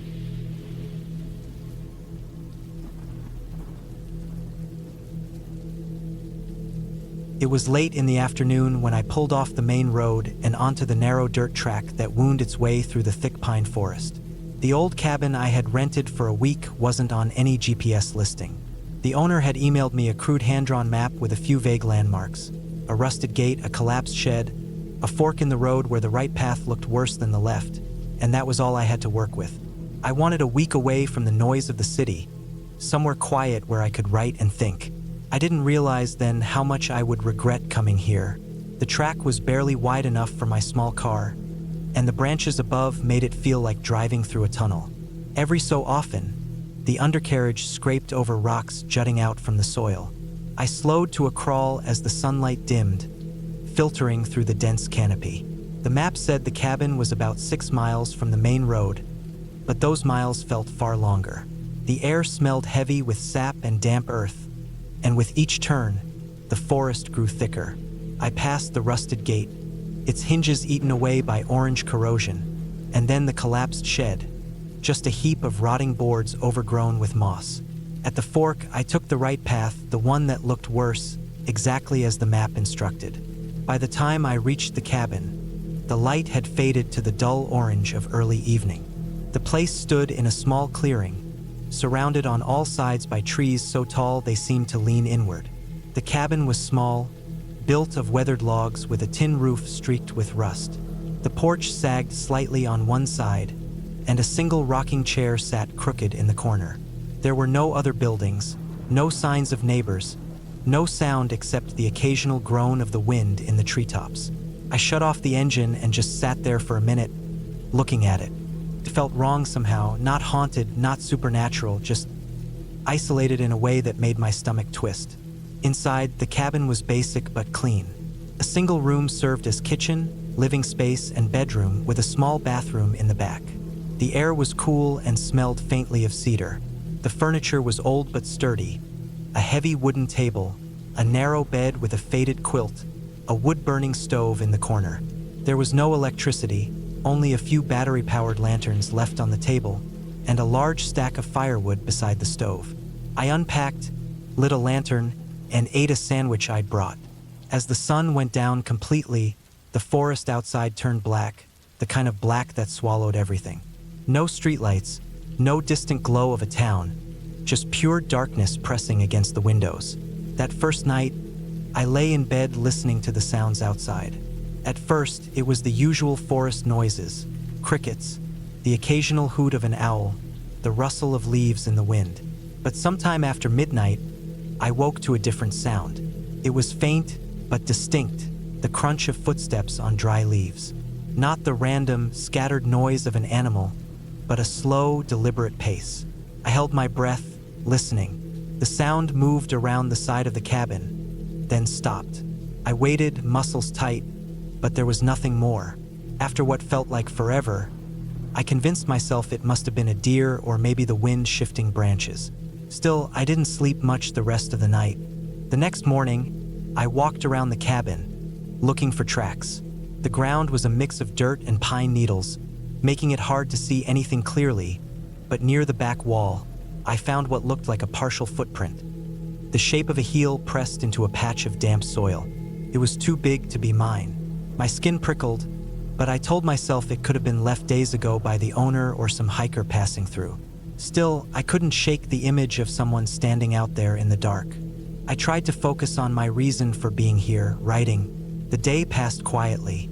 I kept the door locked, even in daylight, and made sure the lantern batteries were fresh. I cooked some pasta on the small propane stove and stacked extra firewood inside, just in case. The weather forecast I'd seen before coming up had warned of storms later in the week. That night, the footsteps came again. This time, I was awake when I heard them. Slow, measured, moving from the trees toward the front porch. My heartbeat pounded in my ears. I turned off the lantern and sat in darkness, straining to listen. The steps reached the porch. The old boards creaked under weight. Then silence. I gripped the small hatchet I kept by the stove, my hands slick with sweat. For several minutes, nothing happened. Then, very faintly, the rocking chair moved, just one slow back and forth. The sound of the wood shifting against the porch floor made my stomach turn. Eventually, the steps moved away, fading into the forest. In the morning, I found the chair facing a different direction. It had been angled toward the door before, but now it pointed toward the trees. I didn't touch it. Over the next 2 days, the pattern repeated. Always at night, always slow and deliberate. Whoever it was never knocked, never tried the door, just circled, lingered, and left. I stopped sleeping more than an hour at a time. I kept the hatchet close and started leaving one lantern burning through the night, hoping light might discourage them. Didn't. On the fourth night, I woke to the sound of something brushing against the wall, like fingers running along the wood. The noise moved from one side of the cabin to the other, then stopped directly behind my bed. The wall felt thin. I could hear the faintest sound of breathing, or maybe it was just my own pulse pounding in my ears. I didn't move until sunrise. By the 5th day, my nerves were raw. I thought about leaving, but the nearest town was over an hour away, and I wasn't sure I could navigate the narrow track in the dark if I had to go suddenly. That afternoon, while gathering more firewood from the edge of the clearing, I saw something through the trees. a scrap of dark fabric snagged on a branch, swaying in the breeze. It looked like part of a jacket sleeve. The fabric was frayed and dirty, but fresh enough that it hadn't been there long. I left it where it was. That night was worse. I heard the footsteps earlier, just after dusk. They stayed near the porch for a long time, not moving, just standing. Then there was the sound of something being dragged. A long, slow scrape across the porch floor. I pictured them pulling a stick, or maybe something heavier. My chest felt tight. Hours passed before I finally dozed off. I woke before dawn to silence. For the first time in nights, there were no footsteps. But when I stepped outside in the gray morning light, my stomach dropped. In the dirt by the porch, someone had drawn a crude shape with a stick, a rough outline of the cabin, with a single X marked where my bed was. That was when I decided to leave. I packed quickly, shoving everything into my bag without care. The forest was still and silent as I loaded the car. I drove as fast as I dared along the rutted track, my eyes flicking to the mirrors constantly. The sense of being watched never left. At the rusted gate, I glanced back once. Far down the track, just visible between the trees, stood a figure, tall, unmoving, watching. I didn't stop. I reached the main road and didn't slow until I hit the edge of the nearest town. Only then did I pull over, my hands shaking on the wheel. I sat there for a long time, staring at nothing, feeling the tension slowly drain. I never saw the cabin again. I never told anyone the full story. But sometimes, in the middle of the night, I wake to the memory of those footsteps circling in the dark, and I wonder how long they had been watching me before I ever heard them.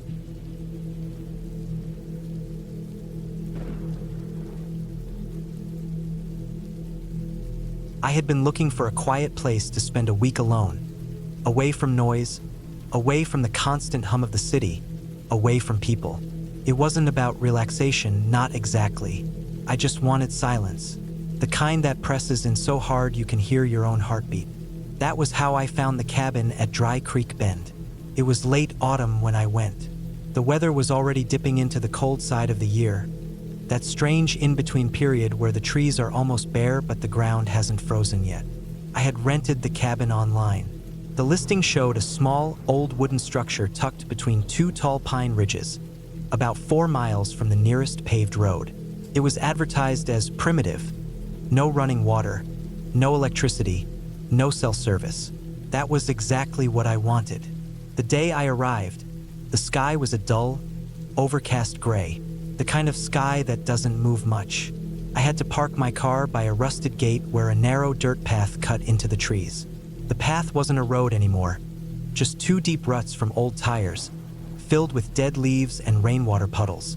The walk-in was about 1.5 miles. My boots made a wet, crunching sound with every step. The first thing I noticed when I reached the clearing was how still it felt. No wind through the trees, no insects buzzing, not even the sound of a bird. It wasn't unnatural, but it was the kind of silence you notice. The cabin itself looked older than the pictures. The wood was dark, weathered almost to gray. The roof sagged slightly in the middle, and the front porch was warped and soft-looking in places. Inside, it smelled faintly of damp wood and old smoke. There was one main room with a wood stove in the corner, a small table with 2 chairs, and a narrow bed against the far wall. A trapdoor in the floor led to a shallow root cellar. The windows were single-pane glass, the kind that rattles in the wind, though I didn't expect much wind out here. I unpacked slowly. I had brought canned food, a water jug, a small camping lantern, and my sleeping bag. Everything was neatly stacked on the table. I checked the woodpile outside and found it low, so I spent the next hour splitting a few logs from a stack near the treeline. The air was crisp enough to sting my nose. My breath came out in small clouds. By the time I got a fire going in the stove, the light outside was already dimming. I made a simple dinner, ate in silence, and listened to the slow popping of the wood as it burned. When night fully came, it came hard. There were no streetlights, no glow from a distant town. The darkness outside the cabin windows was total. I lay in bed, staring at the ceiling, letting the weight of the silence press in. I could hear tiny settling noises in the wood, the occasional faint creak, a soft thump as a log shifted in the stove. At some point, I drifted off. I woke sometime deep in the night. It was one of those wakings where you don't move right away. I wasn't sure why I'd woken, but I stayed still, listening. There was nothing. No wind, no rain. Just the faint tick of cooling metal from the stove. I eventually rolled over and went back to sleep. The next morning was gray again. A low fog hung between the trees, making the world feel small. I stepped outside with a cup of water, looked around the clearing, and noticed something odd. Just beyond the clearing's edge, near the treeline, there were tracks in the damp soil. Not animal tracks, boot prints. They weren't fresh enough to be sharp, but they also hadn't been there yesterday afternoon when I arrived. I had walked the clearing myself, dragging my boots through the grass and dirt while I checked the woodpile. These were different, deep, flat-bottomed impressions with a defined heel. They led from somewhere off in the trees toward the cabin, then turned and went back the same way. I crouched down and looked closer. The spacing was narrow, like whoever made them had been walking slowly. The soil had dried slightly in the night, so I couldn't tell how many hours ago they'd been made, but they hadn't been there long enough for leaves to blow in. I told myself it could have been from a hiker passing by sometime yesterday before I arrived. That made sense, mostly. Still, I kept thinking about how they came right up to the clearing and turned back. I spent the day cutting more firewood, collecting water from the creek about half a mile east, and exploring a little up the old path. I didn't go far, the ground was soft and the air was damp, and I didn't like the thought of losing track of where the cabin was in that fog. By evening, I had almost convinced myself the footprints didn't matter. I sat by the fire with my back against the wall, reading from an old paperback I'd brought. Outside, the darkness pooled again, pressing against the glass. That night, I woke again. This time, it wasn't for no reason. I heard something. It was faint at first, like the sound of someone walking in damp leaves. A soft, slow crunch. I froze in bed. The sound stopped for a moment, then started again. Closer. My heart started pounding, but I stayed still, straining my ears. The noise circled the cabin, slow and deliberate. Crunch, pause, crunch, pause. It stopped near the front porch. I stared at the ceiling, breathing shallowly, every muscle tight. After a while, the sound faded, not quickly, but in the same slow pattern until it was gone. I didn't sleep again that night. The morning was still gray, but the fog had lifted.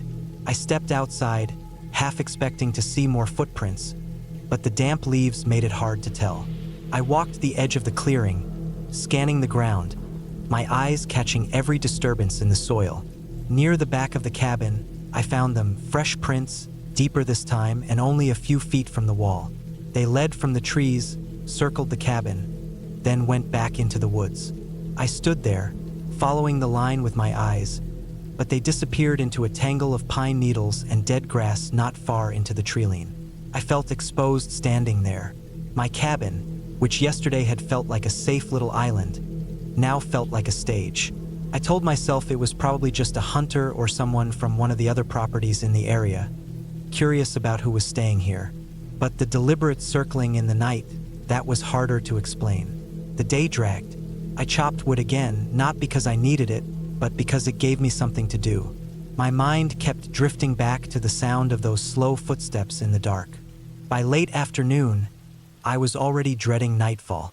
I double-checked the door latch. I made sure the shutters were closed tight, though they didn't lock. I sat near the stove until late, feeding the fire, listening for anything outside. When I finally went to bed, I lay there wide awake. Hours passed. My eyes kept flicking to the window, though I couldn't see anything through the blackness. At some point, I must have drifted off because I woke to a faint sound again. This time, it wasn't footsteps. It was softer, the slow creak of wood under weight. The porch. My chest tightened. I could picture it exactly. Someone standing just outside the door, shifting their weight slightly, making the boards groan. It went on for maybe a minute, then stopped. I waited, holding my breath, but nothing else happened. Eventually, I heard the faint crunch of leaves retreating into the trees. I didn't sleep again. By the fourth day, I was exhausted. My nerves felt raw. Every sound, the pop of the stove, the tick of cooling metal, even my own shifting on the bed, made me tense. That afternoon, I found something else. Near the creek, in a patch of soft mud, was a single boot print. It was deeper than the others, like whoever made it had been standing still for a while, pointed toward the cabin. When I walked back, I kept glancing into the trees. More than once, I thought I saw movement, just a hint of something pale between the trunks, but every time I looked straight at it, it was gone. I decided then that I'd leave in the morning. I didn't care if my week wasn't up. Whatever was going on out here, I didn't want to be part of it anymore. That night, I kept the fire small and stayed awake as long as I could. Around midnight, I heard it again. The footsteps in the leaves, circling slowly. Then, for the first time, I heard something else. The faint metallic click of the door latch moving. My chest went cold. I had latched it from the inside. I stared at the door, every muscle locked. The latch moved again, softly, like someone testing it. Then nothing. No retreating footsteps, no sound at all. Just silence. I sat there until dawn, my eyes fixed on that door. When daylight finally came, I opened the door and stepped onto the porch. The ground was wet from a light rain in the night. The prints were there, fresh, crisp, clear. They came from the trees, stopped at the porch, then turned and went back. I packed in less than 10 minutes. The walk back to my car felt longer than it had when I arrived. Every few minutes, I looked over my shoulder, scanning the trees. I didn't see anyone, but the feeling of being watched never left. When I reached my car, I threw my pack in and started the engine without looking back. The dirt road was rough, but I didn't slow down. By the time I hit the paved road, the sky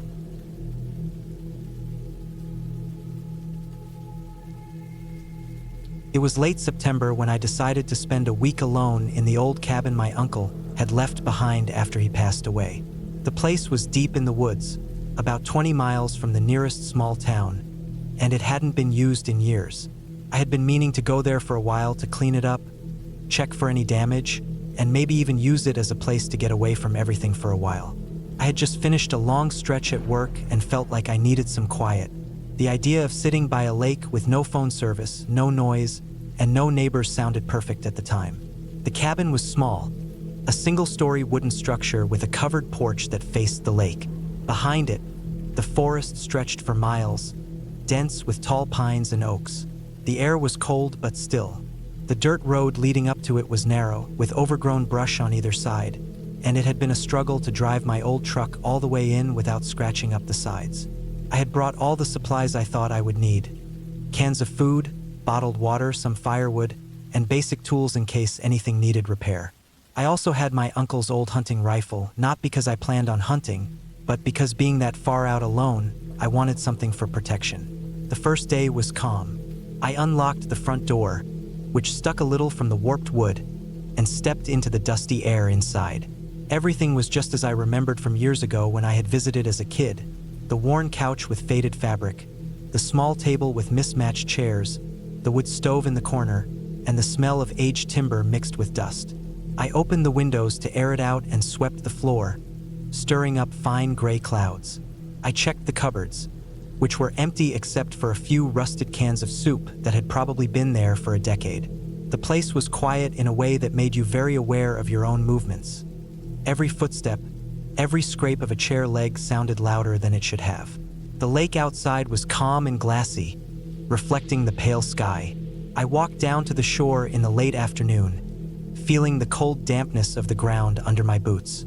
The air smelled fresh and earthy, and I could hear only the occasional distant rustle of wind in the trees. There were no signs of other people, no boats, no voices, no movement. By the time the sun started setting, the temperature dropped quickly.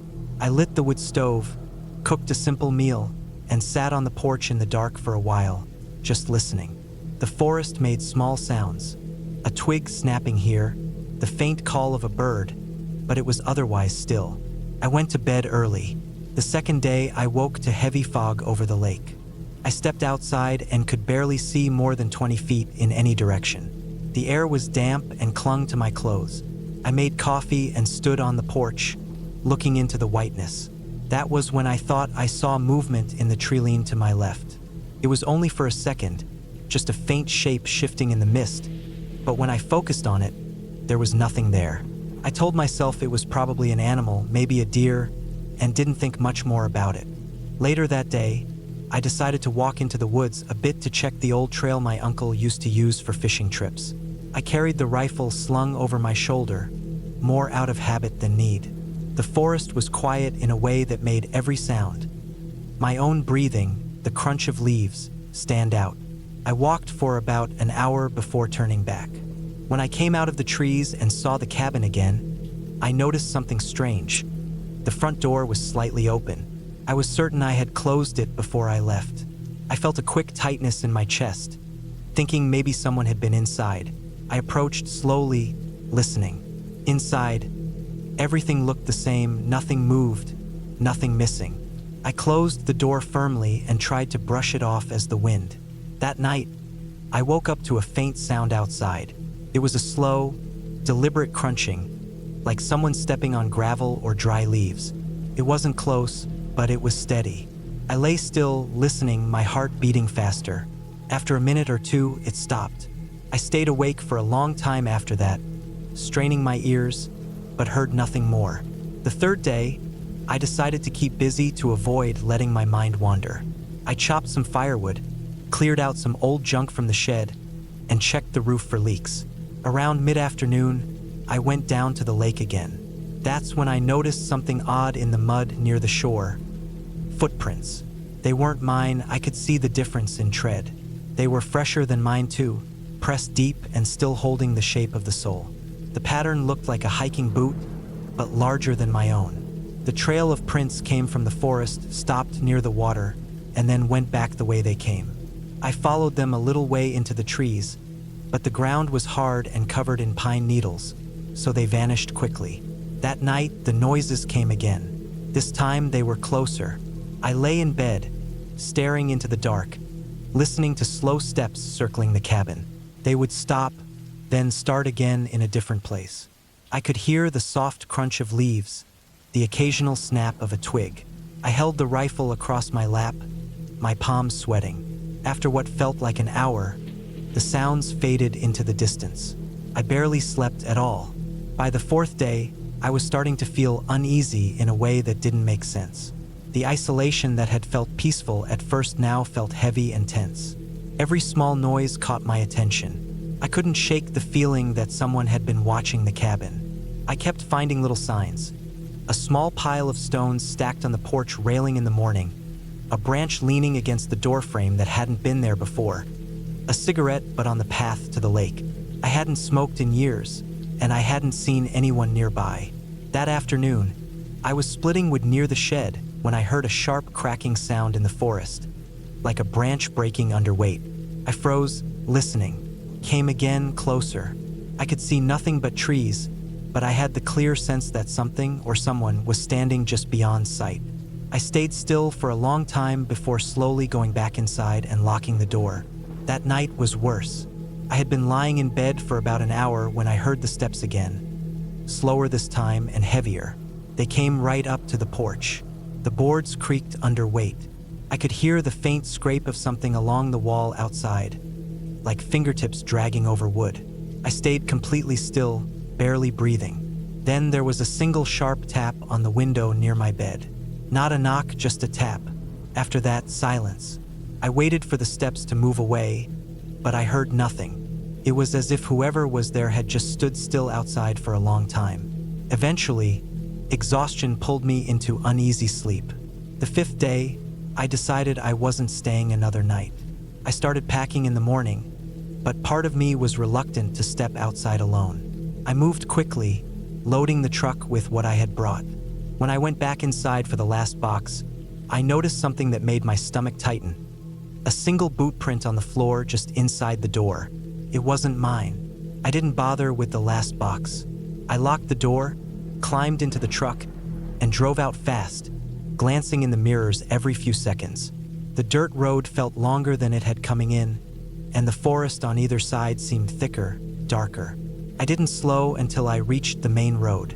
When I finally got home, I felt an overwhelming relief, but also a gnawing frustration at not knowing who or what had been out there. I thought about the footprints, the stacked stones, the sounds at night, the tap on the glass. It had been too deliberate, too repeated to be random. Someone had been there. Someone had been watching, and I had no idea why. Weeks later, I got a call from a friend in town who had heard I'd been at the cabin. He told me a hiker had gone missing in that area around the same time I was there. They'd never found him. The last place he'd been seen was less than 5 miles from the lake. I never went back to the cabin after that.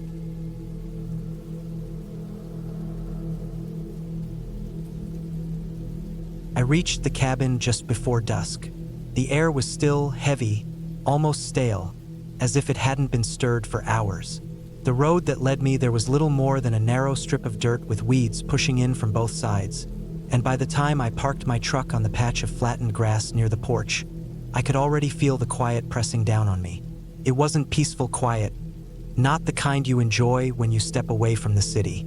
It was the kind that made your ears strain for a sound, any sound, just to remind you weren't alone in the middle of nowhere. The cabin was small and old, built from rough wooden planks that had turned gray with age. The porch sagged slightly in the middle, and the railing leaned outward like it had given up on keeping people from falling off. A single window faced the front, but the glass was cloudy and streaked, the kind you could barely see through even if you pressed your face to it. I had rented the place for 3 nights, thinking it would be a quiet retreat to reset my mind, but standing there, I already felt a creeping discomfort I couldn't explain. The air smelled faintly of damp wood and dry leaves. I carried my duffel bag inside, the old floorboards groaning under my steps. The cabin had only 2 rooms, the main one with a small kitchen against the far wall and a wood stove in the corner, and then a narrow bedroom in the back with a bed that looked as if it had been here for decades. Everything was worn but functional. The light came from a single bulb hanging from the ceiling, casting a dull yellow glow that left the corners of the room darker than they should have been. After I unpacked, I checked my phone. No signal. I had expected that, but still, the confirmation felt like a door clicking shut behind me.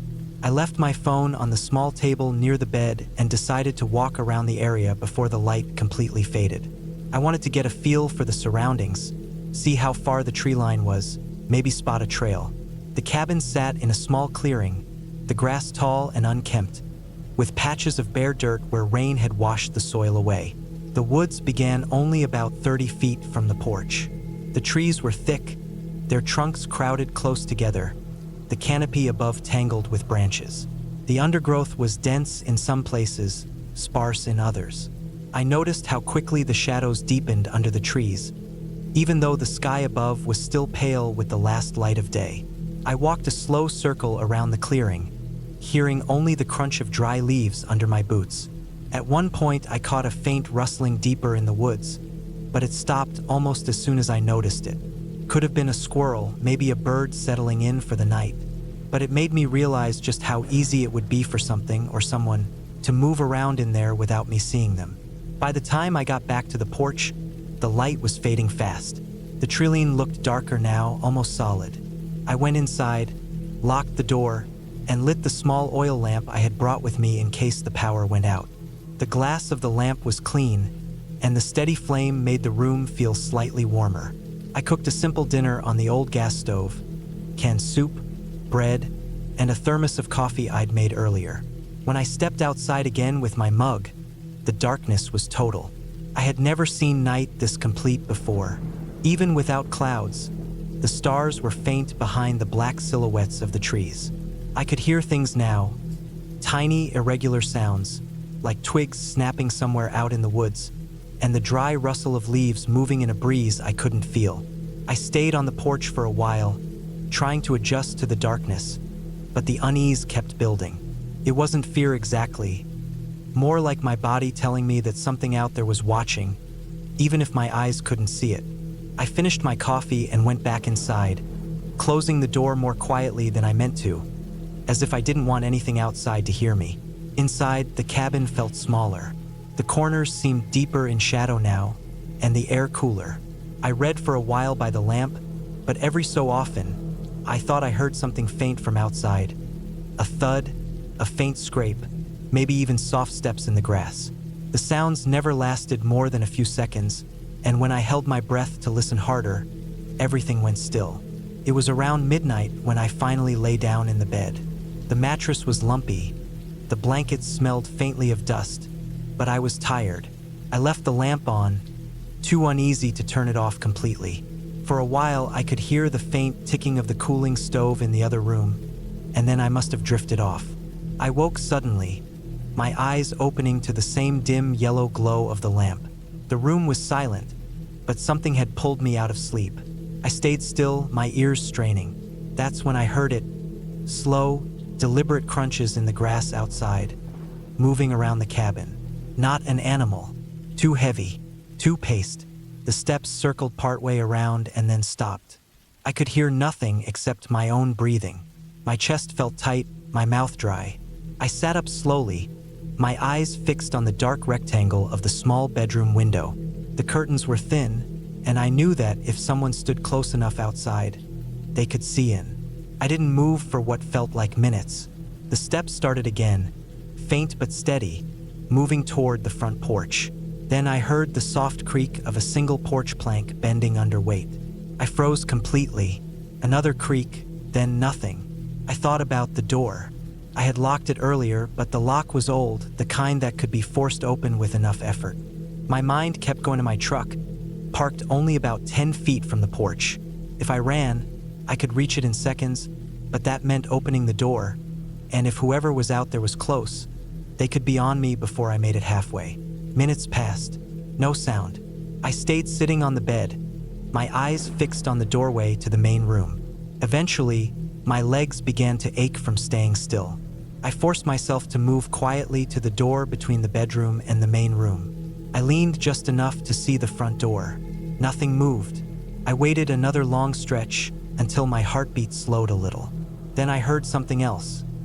Faint scraping like metal against wood from the side of the cabin.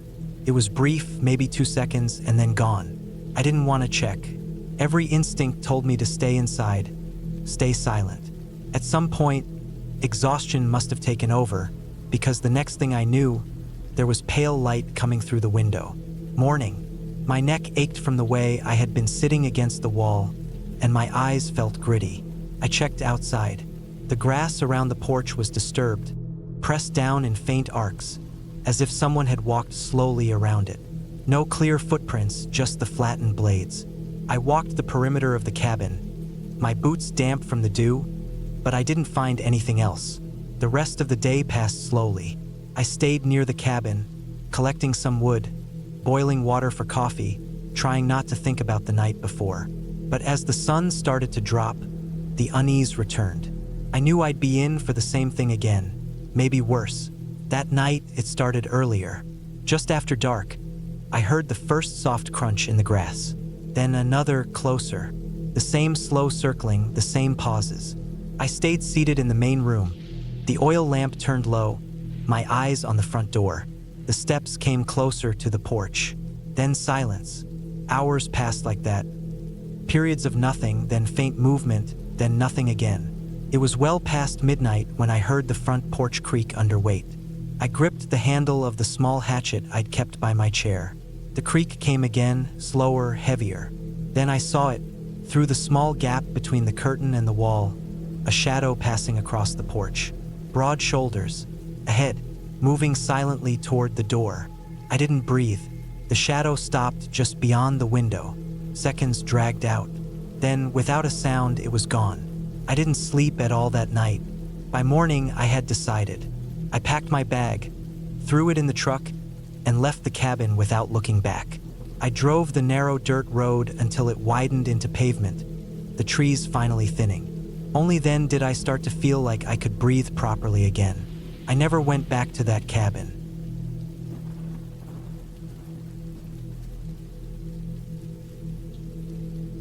I arrived at the cabin just before sundown. The sky was still bright, but the sun had sunk far enough that the tops of the trees were burning orange while the forest floor was already slipping into shade. My car crunched over the gravel driveway, tires popping small stones beneath them. The air was dry and cool, though not cold, and the only sound was the hum of the engine until I turned it off. Once the noise died, the silence felt almost too heavy. I stepped out, the gravel shifting under my boots, and stretched from the long drive. The cabin sat ahead of me, tucked between tall pines. The wood siding faded to a soft gray and the roof dark with age. It was small, just a single story with a covered porch running along the front. The railing was chipped and the steps creaked as I tested them with my weight. I had been here once before, but only for a few hours during the day. This time I was staying the night. The owner, a friend of a friend, had offered it to me when I mentioned needing somewhere quiet to work on a few personal things. I didn't ask many questions. I just said yes. It was remote, out past any cell service, and at least 30 minutes from the nearest town. The door stuck a little when I pushed it open, the wood swelling slightly from years of weather. Inside, it smelled faintly of dust and old pine.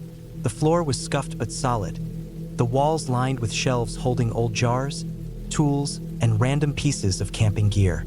There was a single table near the small kitchen area and a couch that sagged in the middle. The back wall had a wood stove and a rack of split logs stacked neatly beside it. The first thing I did was drop my bag onto the couch. I had packed light, just some food, a few changes of clothes, and a flashlight. I knew there was no electricity out here. Lighting was done with lanterns, and the stove was for heat if needed. There was a small water pump outside that fed into a basin inside the cabin. No plumbing, no luxuries. The first hour was easy. I unpacked, looked around, and made sure I knew where everything was. There was a small locked cabinet in the corner, but I didn't have a key and didn't bother trying to open it. The windows had simple latches and I tested each one. All were secure. By the time I finished, the light outside had dropped quickly. The forest seemed to absorb the sun faster than in open spaces. I lit one of the oil lanterns, the flame flickering against the glass, and placed it on the table. It gave off a warm, uneven glow that reached maybe 6 feet before the shadows started swallowing the rest of the room. I heated a can of soup over the stove and ate it slowly, listening to the small pops and creaks of the cabin settling. Once or twice, I thought I heard something faint outside, like a branch snapping, but I told myself it was nothing. Out here, the woods were alive with noises. Animals moved around constantly. Still, there was a difference between the kind of background noise you ignore and the kind that sticks in your mind. This was the second kind. Not loud enough to alarm me, but not the kind I could completely dismiss either. After cleaning up, I stepped outside for a few minutes. The air had grown colder, and the moon was just a sliver above the treeline. My breath didn't show yet, but I could feel the bite in the wind. I stood on the porch, letting my eyes adjust to the dark. The forest was a wall of black shapes, and beyond a few feet, I couldn't make out any detail. Somewhere to the left, deeper in the trees, I heard that same kind of sound again. A soft snap of wood, followed by the dull rustle of leaves. I told myself it could be a deer. They were common here, and they moved surprisingly quietly for their size, except for the occasional branch break. I went back inside and latched the door. That night, I set up my sleeping bag on the couch. I didn't want to use the bed in the small back room. Something about it felt too far from the door, too tucked away. I preferred being able to hear the entrance. For a while, I lay there with the lantern turned low, reading from a paperback I'd brought. My eyes grew heavy, and I eventually blew out the flame. The darkness filled the room instantly, complete and heavy. Out here, there were no streetlights, no distant glow of towns, just black. At some point, I woke up without knowing why. The cabin was silent except for the faint ticking of the cooling stove. My eyes opened slowly, and I stayed still, listening. There it was, a noise outside. Not the random snapping from earlier. This was more deliberate. Slow, steady steps moving through the gravel near the driveway. Not heavy like boots, but not light enough to be an animal. I held my breath and counted the steps. 3, then a pause. 2 more, then nothing. My hand groped quietly for the flashlight, and I gripped it tight, but I didn't turn it on. I stayed there, staring into the dark, trying to hear anything else. After a long stretch, I convinced myself it could have been something small. Maybe a raccoon. The sound had stopped. I told myself to relax, but I didn't sleep for the rest of the night. The next morning, sunlight came weak and gray through the windows. My head felt heavy from lack of rest. I made coffee with the small percolator and stepped outside. The first thing I noticed was the gravel. It was disturbed, not everywhere, but in a narrow path that led from the edge of the driveway toward the side of the cabin.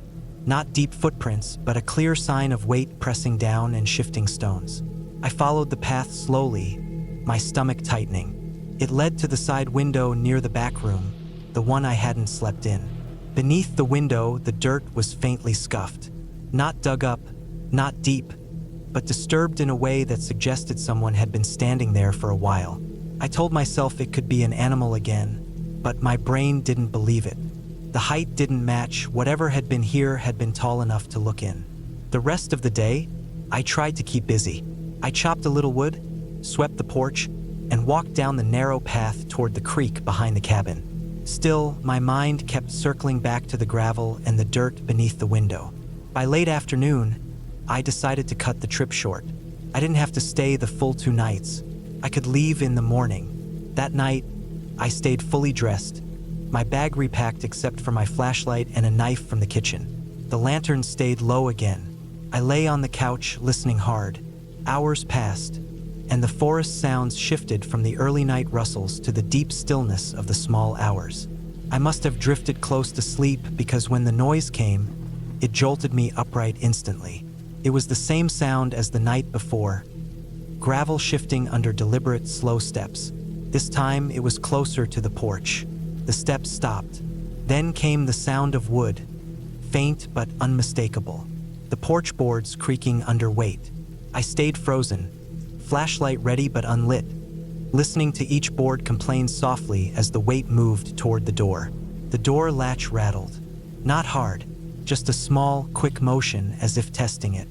It didn't move. The boards creaked again, moving slowly toward the window nearest the couch. I held my breath, muscles tight, the beam of the flashlight just a click away. Then silence. I don't know how long I sat like that. My legs started to ache, but I didn't move. I kept waiting for the sound of retreating steps, but it never came. When daylight finally bled through the windows, I stood and checked outside. The porch had fresh marks, mud smears where the boards had been stepped on. I left within 30 minutes. On the drive back to town, I kept glancing in the mirror, half expecting to see a car following. There was nothing, but my shoulders stayed tense the whole way. I didn't tell anyone what happened. I don't think I wanted to say it out loud because that would make it more real. I never went back to that cabin.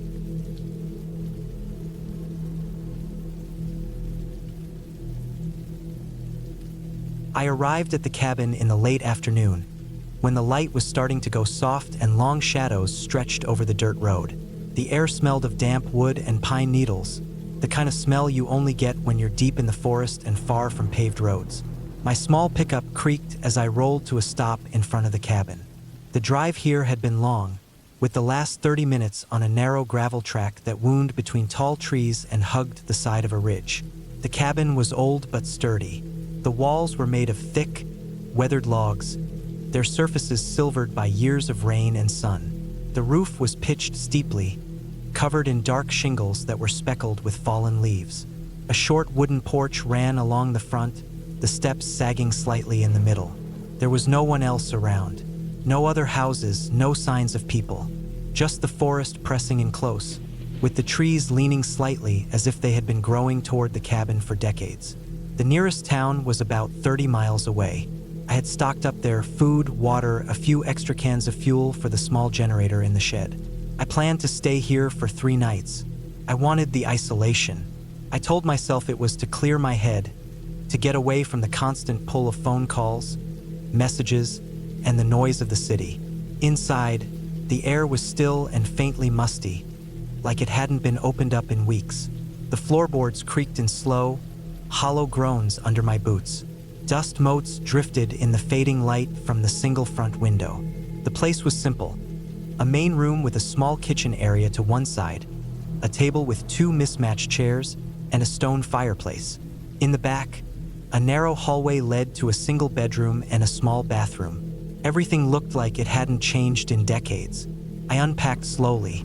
There was no rush. The quiet was heavy and complete, and I felt it wrapping around me.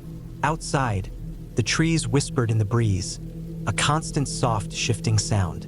Every now and then, a bird would cry somewhere far off, and then the silence would settle again. That first evening, I sat on the porch with a mug of coffee, watching the light fade. The air cooled quickly, and the forest took on a darker, denser look. The smell of pine deepened, mixed with the faint scent of damp earth. I could hear the creek that ran somewhere down the slope behind the cabin, just a faint gurgle between the steady rustle of the trees. When it got fully dark, it was dark. No streetlights, no distant glow from a town, just blackness pressing in against the window glass. I lit a single lamp and sat at the table, writing in a small notebook. The generator hummed softly outside, a steady sound that felt reassuring in the emptiness. It was around midnight when I first heard it. Faint, irregular thumps from somewhere outside. Not close, but not far either. My first thought was a branch falling, or maybe something shifting in the wind. The forest can make strange noises at night. I listened for a while, but it didn't come again. Eventually, I went to bed. The next morning was cool and pale, the sky a soft gray that promised rain. I stepped out onto the porch with a cup of instant coffee. The air was still, but there was that heaviness you feel before weather changes. My boots left damp prints on the wooden boards. I decided to walk the slope behind the cabin to find the creek I could hear. I took a small backpack with water, a flashlight, and my folding knife. Habit more than necessity. The slope was steeper than it looked, and the ground was soft with layers of old pine needles. Every step made a quiet crunch. The creek was narrow but fast-moving, cutting a shallow groove through dark soil and slick stones. I followed it for about half a mile, just enjoying the quiet. But the deeper I went, the less it felt like any place I'd hiked before. The trees grew thicker and taller, their trunks crowded together so closely that the light dimmed even though it was still morning. At one point, I saw a shape across the creek, a dark form low to the ground. My first thought was a deer, but it didn't move. I squinted and realized it was an old, rotting log half buried in moss. Still, something about it made my skin prickle. I turned back toward the cabin. It rained all afternoon, a steady drumming on the roof. I stayed inside, made a simple meal on the propane stove, and read for hours. But around sunset, I heard the noise again, that irregular, heavy thump somewhere in the trees. This time it was closer. It came in a slow rhythm. Thump, pause, thump thump, pause, thump. Not footsteps exactly, but not random either. I sat still, listening, every sense straining. The noise would fade, then come again, shifting slightly in direction. I thought about going out with the flashlight, but something in me resisted. Instead, I turned up the small battery-powered radio I'd brought, letting the quiet static and faint music fill the room. By the time it was fully dark, the noise had stopped. The third day was clear and cold. The air felt sharper, and frost coated the grass and leaves in the shadows. I noticed something odd when I stepped out back. A line of disturbed earth, like something heavy had been dragged just beyond the treeline. The marks were faint, but they curved away downhill toward the creek. I walked over slowly, crouching to look. The ground here was softer from the rain, and I could make out partial impressions. Not shoe prints, but long, uneven grooves. I followed them a short way, but they disappeared into the undergrowth. Back at the cabin, I kept catching myself looking toward the trees. Every time I glanced, there was nothing there. Just the same dark trunks, the same stillness. By late afternoon, I decided to pack up some gear and head back to the truck in the morning. Something about the place was starting to feel wrong, and it wasn't just the noises. It was the way the forest seemed to hold its breath sometimes. The way I'd catch faint movements in my peripheral vision but see nothing when I turned. That night, the noise came again, much closer. This time it was joined by a dry, scraping sound, like wood against stone. My heart was pounding before I even realized I'd stood up from the chair. I moved to the window and shut off the lamp. Outside, the porch was just a faint gray outline against the blackness. The noises came from the side of the cabin now, slow and deliberate. Then they stopped. For a long time, I stood there, barely breathing. Eventually, I heard the generator sputter once, then go silent. The sudden absence of its hum made the silence overwhelming. The rest of the night stretched on forever. Every creak of the cabin felt magnified. I kept the flashlight in my hand, its beam tight and small. At some point, exhaustion won, and I must have drifted into a light, uneasy sleep. The first light, I packed everything fast. I didn't bother with breakfast. When I stepped out, the cold air hit me sharp, but what stopped me was the sight of the ground near the side of the cabin. The dirt there was torn up, long, deep gouges leading toward the back, as if something had scraped or clawed its way along. The marks were too deep for an animal like a deer. They cut into the earth in uneven, dragging arcs. I didn't follow them. I didn't want to see where they ended. I loaded the truck quickly, glancing at the tree line every few seconds. The forest was perfectly still, as if nothing had happened. When I finally drove away, the gravel road crunching under the tires, I didn't look back. Even now, I can still hear that slow, deliberate thump, and I can still see the deep marks in the earth. I never went back to that cabin.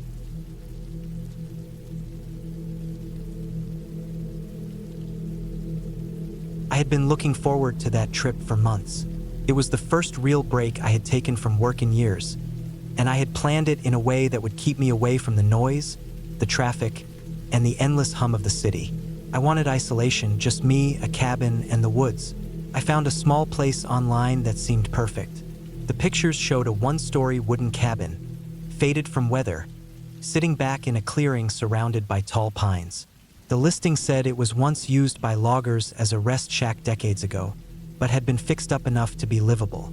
The owner had warned me in the email that the property was about 6 miles down an unpaved logging road and that cell service was almost non-existent out there. That was exactly what I wanted. I wasn't going to be streaming movies or checking emails.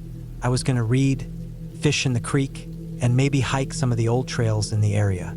The drive out was longer than I expected. Once I turned off the main road, the gravel track wound deeper into the forest, the trees pressing closer on both sides. I passed no other houses, no driveways, just endless walls of dark green and the occasional clearing where I could see sunlight breaking through. It was early afternoon, but the road felt dim and shadowed in places. When I finally reached the cabin, I was surprised by how small it looked in person. The wood was grayer than in the pictures, the roof sagged slightly, and the porch steps looked soft with age. Still, it felt solid enough. Inside, it was one big room with a bed in one corner, a table and 2 chairs in another, and a small counter with a sink and an old propane stove. The air smelled faintly of pine and dust. There was no electricity, just a couple of oil lamps, a lantern, and a box of matches. The windows were small, with heavy curtains. The only door was the front one, and it had a simple latch lock and a sliding bolt. Out back, there was an outhouse about 30 feet from the cabin. Beyond that, the forest grew thick and tangled. That first evening was quiet. Too quiet, almost. I'm used to city noise where even at night there's a faint background of cars, voices, sirens in the distance. Here, the silence pressed against me. The only sounds were the occasional rustle of leaves and the soft creak of the cabin settling. The second day was calm, too. I spent it walking along the creek and exploring the area. I noticed faint tire tracks in the dirt near the cabin. Old ones, maybe from hunters or the owner coming by weeks ago. The air felt cooler in the late afternoon, and I decided to start a fire in the wood stove inside the cabin. It wasn't until the third night that I noticed something strange. It was around midnight. I had been reading by lantern light and was about to turn in when I heard a sound outside. It was faint at first, like a crunch in the dirt or gravel, then nothing. I froze, listening. A few seconds later, another crunch. Slow, spaced out, like someone stepping carefully. The forest was full of animals, I reminded myself. Could have been a deer, maybe even a raccoon. But the steps didn't sound like a 4-legged animal. They were too far apart, too deliberate. I waited, barely breathing. The sound came again, this time closer to the cabin. My eyes moved to the window beside the table. The curtains were drawn, but I could see the faintest outline of movement against the thin fabric, like a shadow passing in front of the dim moonlight. I didn't move. I just sat there, holding my breath, until the shadow drifted out of view. The steps faded away into the distance. I told myself it was probably a hunter passing through, or maybe the wind playing tricks on my ears. But for the rest of that night, I lay in bed listening, the blankets pulled up to my chin, my eyes open to the darkness. The next morning, I walked around the cabin, looking for footprints. The ground was hard in places, soft in others, but I found what looked like impressions in the dirt along the side of the cabin. They were faint, but they looked like boot prints, not animal tracks, boots. They went around the corner and disappeared into the trees. I tried to convince myself it didn't matter. People hiked through these woods all the time. It wasn't my property, and I couldn't stop someone from walking near the cabin. Still, the thought of someone circling it in the middle of the night unsettled me. That night, I locked the door, slid the bolt, and kept the lantern close to the bed. It was harder to sleep. Every creak of the wood, every rustle outside had me opening my eyes. On the fifth night, it happened again, but worse. I was lying in bed, trying to sleep, when I heard the crunch of footsteps again. Slow, measured. This time, they came from the back of the cabin, near the outhouse. I pictured someone standing there in the dark, listening, maybe watching the windows. The steps moved along the side of the cabin, stopping under the window near my bed. I could hear breathing. It was faint, but steady, just outside the wall. My heart hammered so hard I could hear it in my ears. After a long minute, the breathing stopped. The steps moved away, toward the front of the cabin. Then came the soft sound of the porch boards groaning under weight. The door latch rattled, just once. A small, quick sound like someone testing it. Then silence. I lay frozen for what felt like hours. Eventually, I heard the steps fade into the distance again. I didn't sleep at all that night. The next morning, I knew I needed to leave. I had planned to stay another 3 days, but my gut told me it was time to go. I packed my things, loaded the truck, and started back down the logging road. About 3 miles out, I saw something in the dirt ahead. I slowed the truck. There, in the middle of the road, were fresh boot prints. They were pointed toward the cabin. I didn't stop to check them closely. I drove on, not looking in the mirror. That was the last time I ever rented a place that far out. I still don't know who was out there or what they wanted. But I do know one thing. The sound of slow, careful footsteps in the dark will always stay with me.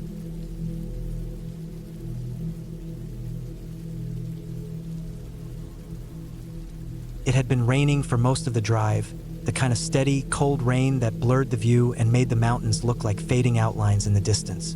The road was narrow, winding through thick woods, with only the occasional opening where I could see down into steep valleys. The tires hissed on the wet asphalt, and I kept my hands tight on the wheel, glancing at the fuel gauge more than I needed to. The tank was full, but I still had an uneasy feeling about how far out I was going.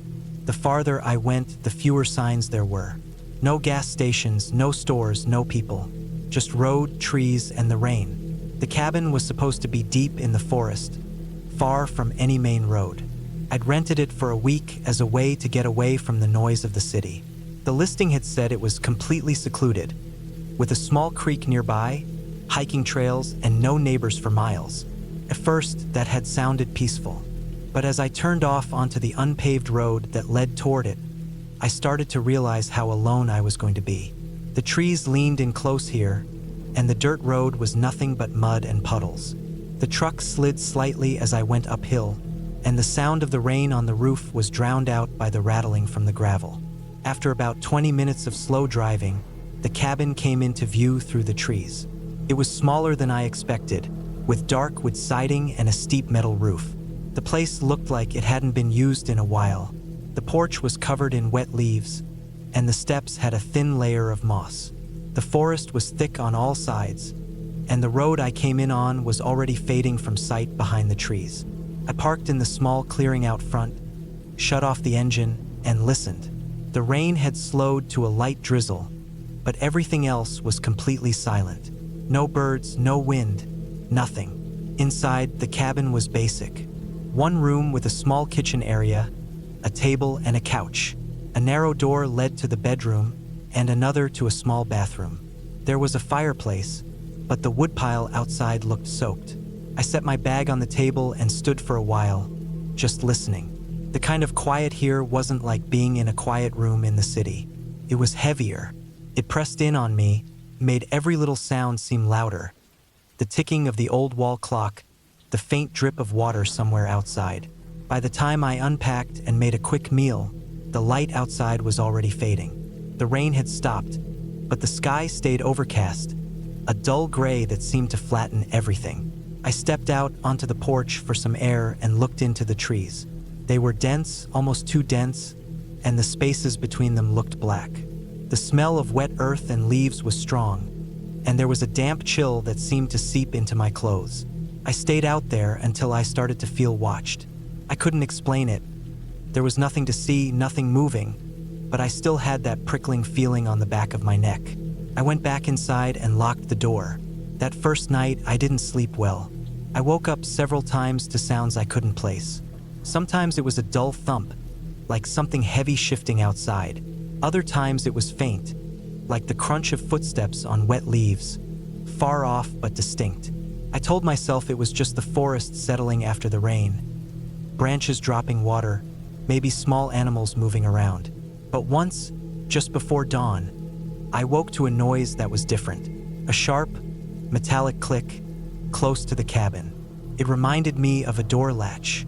I stayed in bed, barely breathing, until the pale light of morning came through the thin curtains. The next day, I tried to shake it off. I went for a short walk down to the creek. The path was muddy and narrow, winding through undergrowth that was still dripping from the rain.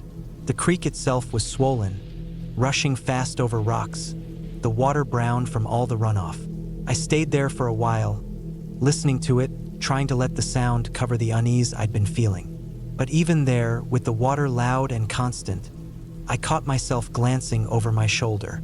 That evening, the air turned colder, and a fog started creeping in through the trees. It wasn't thick at first, just a faint haze, but it made the forest look strange. The trunks of the trees faded into pale shapes, and the ground seemed to disappear a few feet out.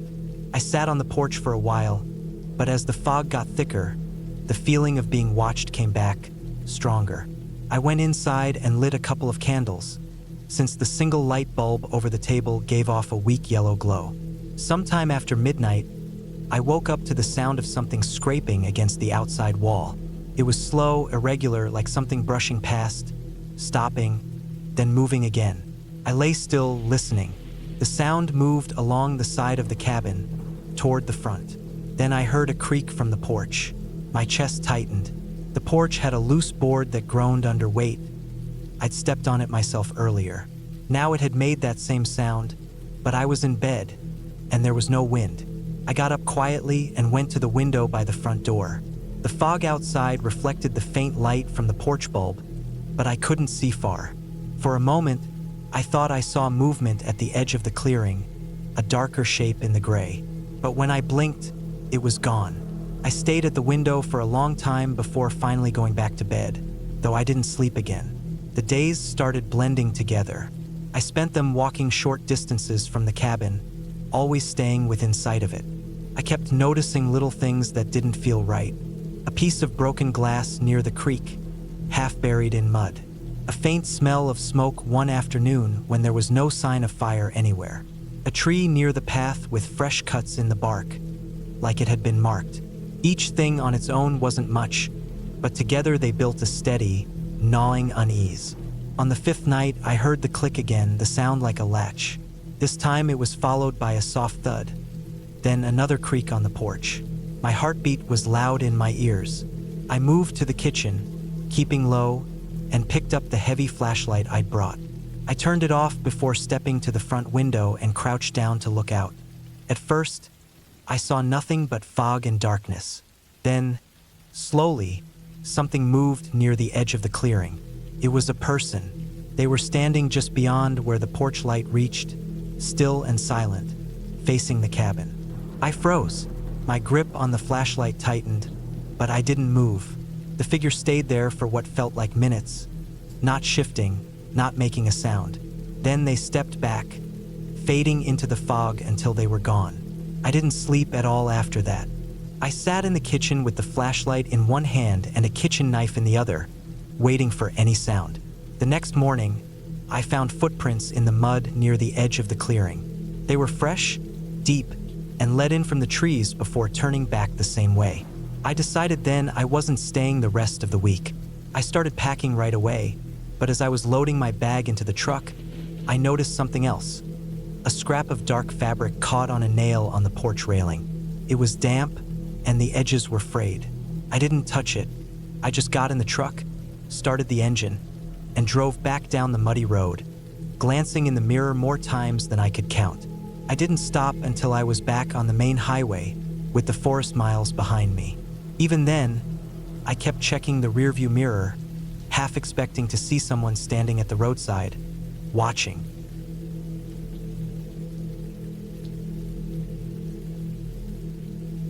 It had been a long time since I had taken a real break from my work. I had been dealing with long nights, deadlines, and a phone that wouldn't stop buzzing. I wanted somewhere far away from all of that, somewhere quiet where I could hear myself think. A friend of mine had told me months ago about this small rental cabin deep in the woods, not far from a lake, about 3 hours from the city. He said it was the kind of place where the air felt cleaner and time seemed to slow down. The way he described it made it sound like a peaceful little hideout, and that idea stuck with me. When I finally decided to book it, I didn't think about safety or isolation or anything like that. My focus was only on getting away. I packed light, a duffel bag with clothes, a flashlight, a couple of paperback books, a few snacks, a small camping stove just in case, and my phone with a power bank. I also brought a small hatchet, mainly for chopping wood for the cabin's fireplace. Not because I thought I'd need it for anything else. The drive there was uneventful. It was early morning, with a cold breeze and thin mist lying low over the fields as I left the main roads behind. Eventually, I turned onto a narrow gravel road that wound through thick forest. The deeper I drove, the quieter it became. No more cars, no more signs of people, just trees pressing in on both sides, their branches overhead blotting out the sky in places. The cabin wasn't visible from the road. I had to park in a small clearing and walk about 200 yards along a dirt path. The air smelled of pine and damp soil. My boots crunched on fallen leaves, and the sound seemed unusually loud in the stillness. When I reached it, the cabin was just as my friend had described. Small, made of weathered wood, with a single porch and a sloping roof. It had a single window in the front, a door with a metal latch, and a small woodshed off to the side. The lake was just visible through the trees, the surface rippling in the breeze. Inside, it was basic but cozy. A single bed with a heavy blanket, a table and 2 chairs, a small fireplace with a neat stack of firewood beside it, a couple of shelves with mugs, plates, and some canned food. The air inside smelled faintly of old wood and dust, but it wasn't unpleasant. The first day passed quietly. I unpacked, settled in, and took a walk down to the lake. The water was cold and dark, with patches of sunlight breaking through the trees and reflecting off the surface.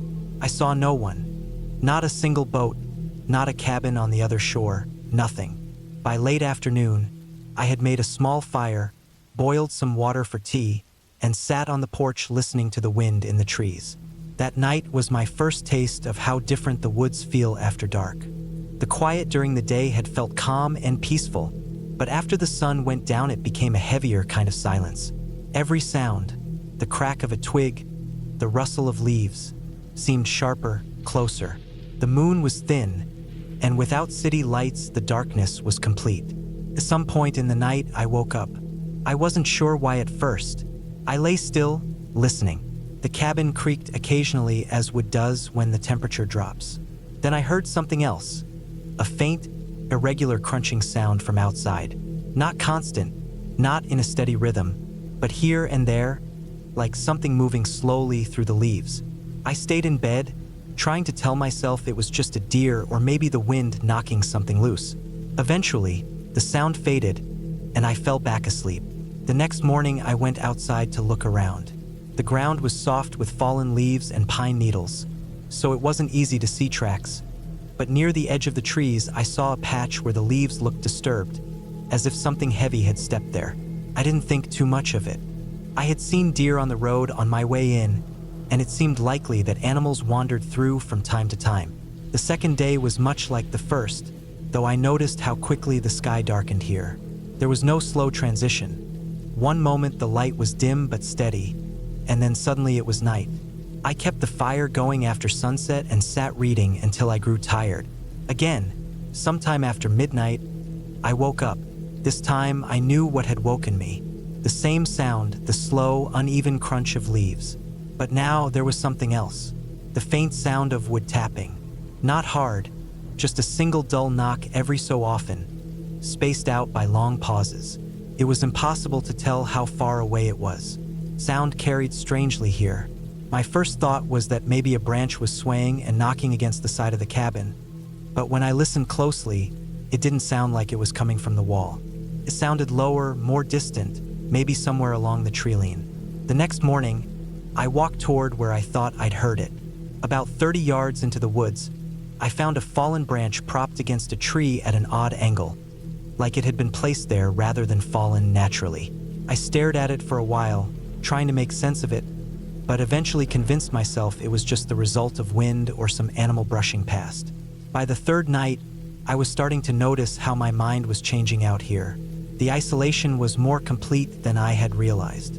I hadn't seen another human being since leaving the main road. No planes flew overhead. My phone signal was almost non-existent. It would flicker to one bar if I stood in one particular spot near the porch, but even then, messages didn't go through. That night, I didn't sleep well.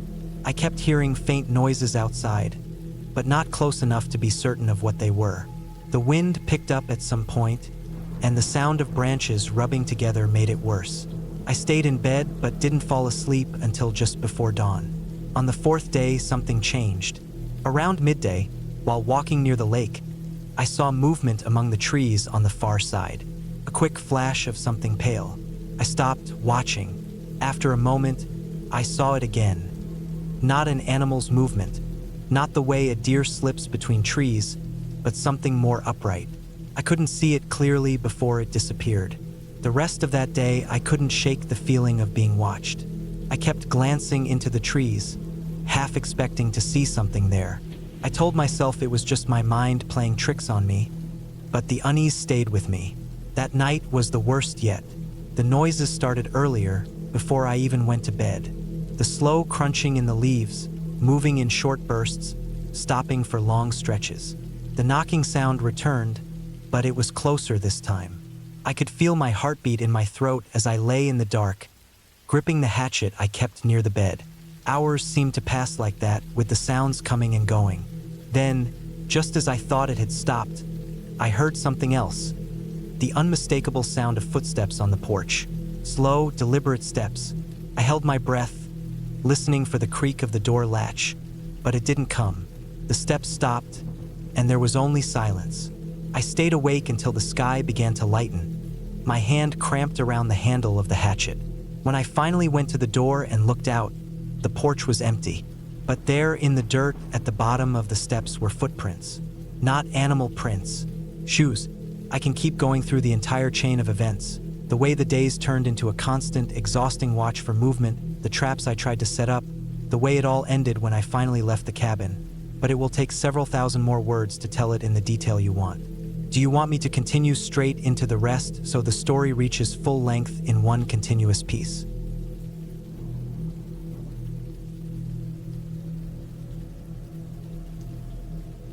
It had been a long time since I had taken any real time away from the city.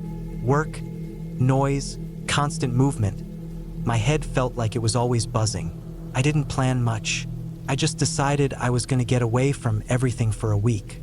A coworker had mentioned an old hunting cabin up in the hills that I could use. He said it was nothing fancy, but it was quiet, private, and surrounded by miles of forest. That was exactly what I wanted. The cabin sat several miles off the main road, down a narrow dirt track that looked like it hadn't seen more than a few vehicles all year. There were no other houses in sight, no power lines, no lights, just the track winding through the trees until it disappeared around a bend. I drove up in my old SUV, the suspension groaning over the rocks and dips in the road. Every few hundred yards I'd see a deer dart across in front of me or catch the flicker of movement in the undergrowth as something small ran away. It was early afternoon when I reached it. The cabin was smaller than I expected, just one story. Weathered wooden walls, a metal roof dulled with rust, and a small porch that sagged a little in the middle. The windows were narrow and old-fashioned, with wooden shutters on the outside. There was no driveway, just a patch of grass and dirt where I pulled up beside the porch. Inside, it was basic. A single main room with a bed in the corner, a wood stove against the far wall, a small kitchen counter with a propane burner, and a couple of shelves stocked with old tins of food and a few pans. The air smelled faintly of wood smoke and something older, dust maybe, or damp wood. There was no electricity, just a couple of gas lamps.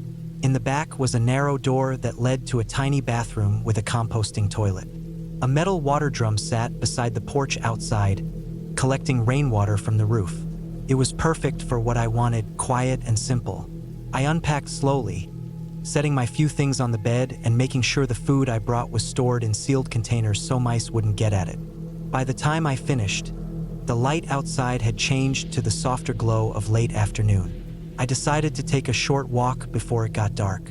The forest was dense, a mix of pine and maple, the ground thick with fallen needles and leaves. It was easy to lose sight of the cabin after only a minute or two of walking, but I stayed close, not wanting to wander too far my first day. When I came back, I lit the stove and made a simple dinner. The warmth from the fire spread slowly through the small room. Outside, the last light faded, and the darkness settled in quickly. There were no distant streetlights, no faint glow from neighboring houses, just total blackness beyond the glass. I could hear the wind in the trees and, every now and then, a faint snap of a branch. It wasn't until I was lying in bed later that I noticed how loud the silence was here. In the city, there's always some hum in the background, but here it was so quiet that every sound seemed to stand out. The creak of the cabin as it cooled, the faint rustle outside, the occasional call of an owl far away. I drifted off slowly, half aware of those noises as they came and went. The next morning, I woke early. A thin layer of frost covered the grass outside, sparkling in the first light. My breath came out in faint clouds as I moved around. I made coffee on the little burner and sat on the porch with my mug, watching the sunlight creep between the trees. That day, I decided to explore a bit further. I followed an old path that led away from the cabin and deeper into the woods. The ground was uneven, with roots and rocks hidden under the leaves. After a while, I came to a shallow creek, the water clear and cold. I followed it for a while, noticing old footprints in the muddy bank. Probably deer, maybe raccoon. By midday, I turned back, not wanting to lose my bearings. I'd been keeping track of where I was going, but the forest had a way of making everything look the same.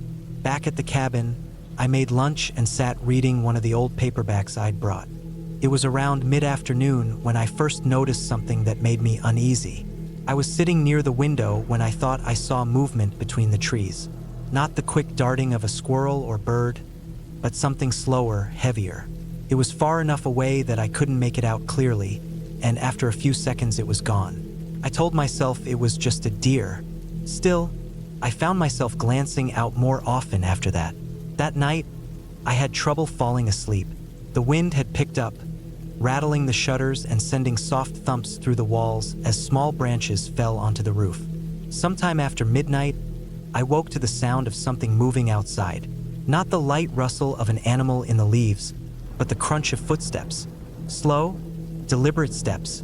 I stayed still, listening. They stopped after a few moments, replaced by silence so heavy it felt like I was straining against it. I waited for them to start again, but they didn't.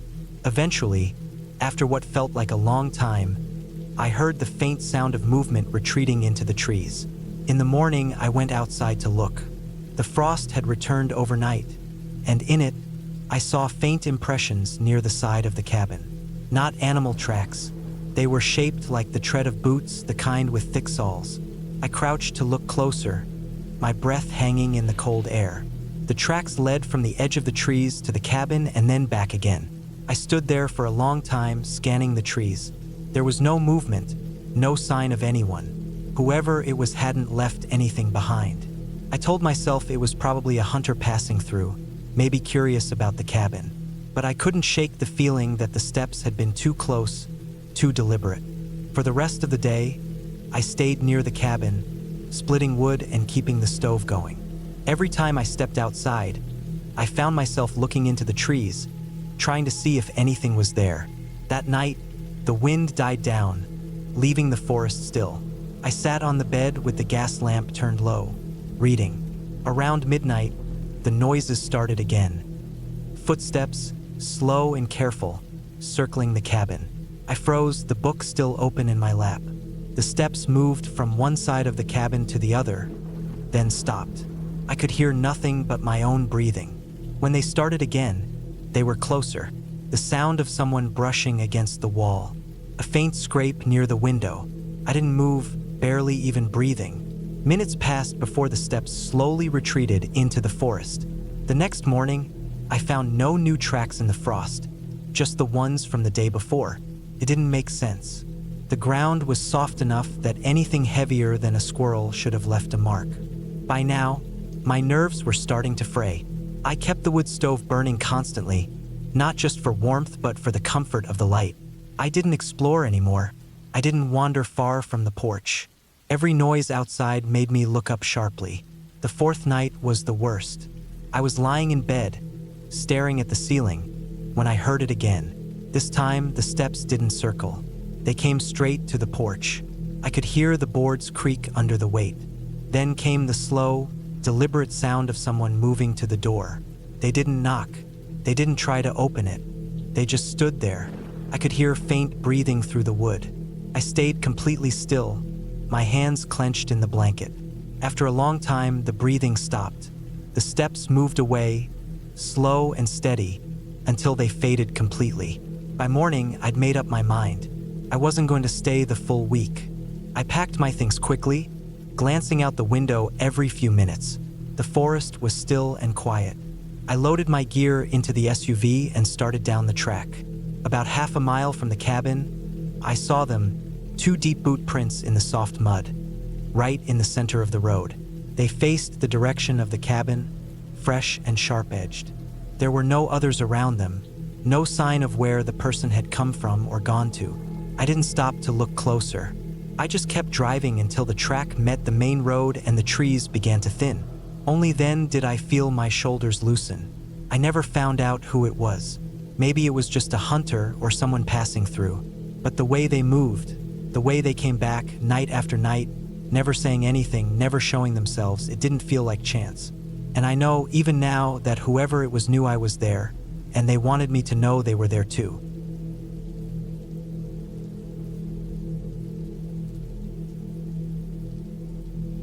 I had been wanting some time away from everything for months, maybe longer than that if I was honest with myself. Work had been the same endless cycle, mornings bleeding into nights, barely noticing days passing. My apartment felt like a box with stale air, the walls getting smaller with every week. I told myself a trip to somewhere quiet would help. I didn't want beaches or cities or tours. I wanted something where I wouldn't see anyone for days, maybe weeks. That was why I picked the cabin. It was tucked deep in a stretch of forest I'd never been to before, a place I found after hours of searching online. The listing wasn't polished, just a few photos taken with what looked like an old phone camera, a short description, and a map that only gave a rough idea of where it was. It claimed there was no cell service, no internet, and no close neighbors. That was exactly what I wanted. The drive out took most of the day. Highways turned into smaller roads, then into cracked, narrow lanes lined with thick trees. The deeper I went, the less I saw of anything man-made. Even the road signs grew rare, and eventually they disappeared altogether. The sun was dropping low when I reached the turnoff, a dirt path just wide enough for my car. with tree branches bending overhead to form a dark tunnel. I remember slowing down almost to a crawl because the branches scraped against the roof like nails, and I didn't want to dent the car before I even got there. The path wound for nearly a mile before I finally saw it. The cabin sat in a small clearing, its dark wood siding nearly the same color as the tree trunks around it. The roof looked old but intact. The windows had thick shutters on the outside, all of them closed except one. There was no fence, no shed, no driveway, just the clearing and the trees pressing in from all sides. I cut the engine and stepped out. The first thing I noticed was the quiet. It wasn't like the quiet in my apartment, where you could still hear faint traffic or people upstairs. This was heavier. I could hear my own heartbeat, the crunch of my shoes on the gravel, the soft creak of cooling metal from my car. There was no wind, no birds. It was as if the forest was holding its breath. I grabbed my bags and went inside. The door stuck halfway before giving way with a loud groan, like it hadn't been opened in years. Inside, the air was cool and faintly musty. The layout was simple. One main room with a wood stove, a table, a couple of chairs, and a single bed against the wall. There was a small kitchen area with an old propane stove, a narrow hallway leading to a bathroom, and not much else. The floorboards were worn, dark in spots, and creaked under my steps. I unpacked, lit a few candles, and heated a can of soup for dinner. The listing hadn't lied. There was no signal at all. My phone might as well have been a paperweight. I read a book until my eyes grew heavy and fell asleep early, listening to the faint ticking of the wood stove cooling down. The first 2 days were peaceful. I spent mornings walking short trails I found near the clearing, afternoons sitting on the porch steps with coffee, watching the light shift through the trees. I kept track of time with my watch, but the days blurred together in a good way. The forest was beautiful, though I noticed something strange. I hardly saw any animals. No deer, no squirrels, not even small birds. I figured maybe it was just the time of year, but still, it made the place feel emptier than I expected. It was the third night when I first noticed something off. I had gone to bed around 9 earlier than usual. The cabin was completely dark except for the faint light from the stove. I was half asleep when I heard a sound outside. Faint, but enough to cut through the quiet. It was a soft crunch, like a footstep on gravel, followed by another, and then silence. I lay still, listening. My first thought was that it might be an animal, maybe a raccoon or something, but it sounded heavier than that. The steps had been slow, deliberate. I waited, straining to hear anything else, but after a while there was nothing. Eventually, I convinced myself it was just my imagination and drifted back to sleep. The next morning, I went out to check.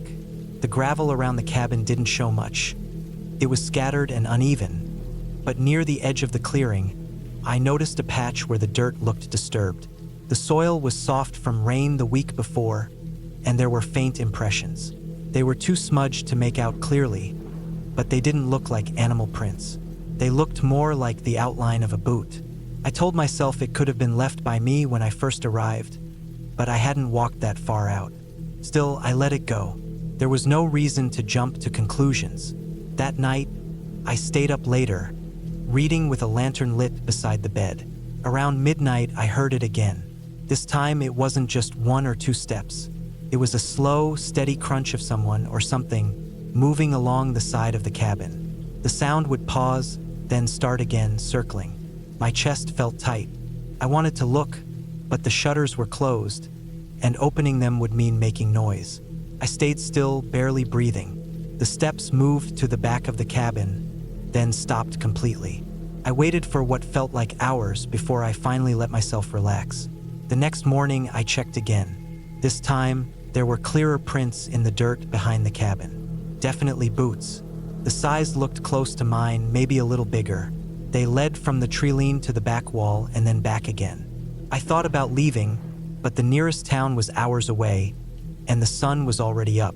I told myself it could be a hiker passing through, someone curious. But deep down, I didn't believe that. No one should have been out here without a reason. From that point on, the trip felt different. I kept the shutters closed even during the day. I stopped going for long walks and stayed close to the cabin. I found myself glancing toward the tree-line constantly, looking for movement. On the fifth night, I woke up to a different sound. Not footsteps, something softer, almost like fabric brushing against wood, came from the front of the cabin, near the porch. I sat up slowly, my heart beat loud in my ears. The sound came again, and this time it was followed by a faint creak, like weight shifting on the porch boards. Someone was out there. I reached for the small hatchet I'd been keeping by the bed since the second night. My hands were sweaty, my mouth dry. The creaking stopped, replaced by silence so deep it felt like it pressed against my ears. I waited, every muscle tense. Then, a slow, deliberate drag of something against the door. I gripped the hatchet tighter, staring at the dark shape of the door.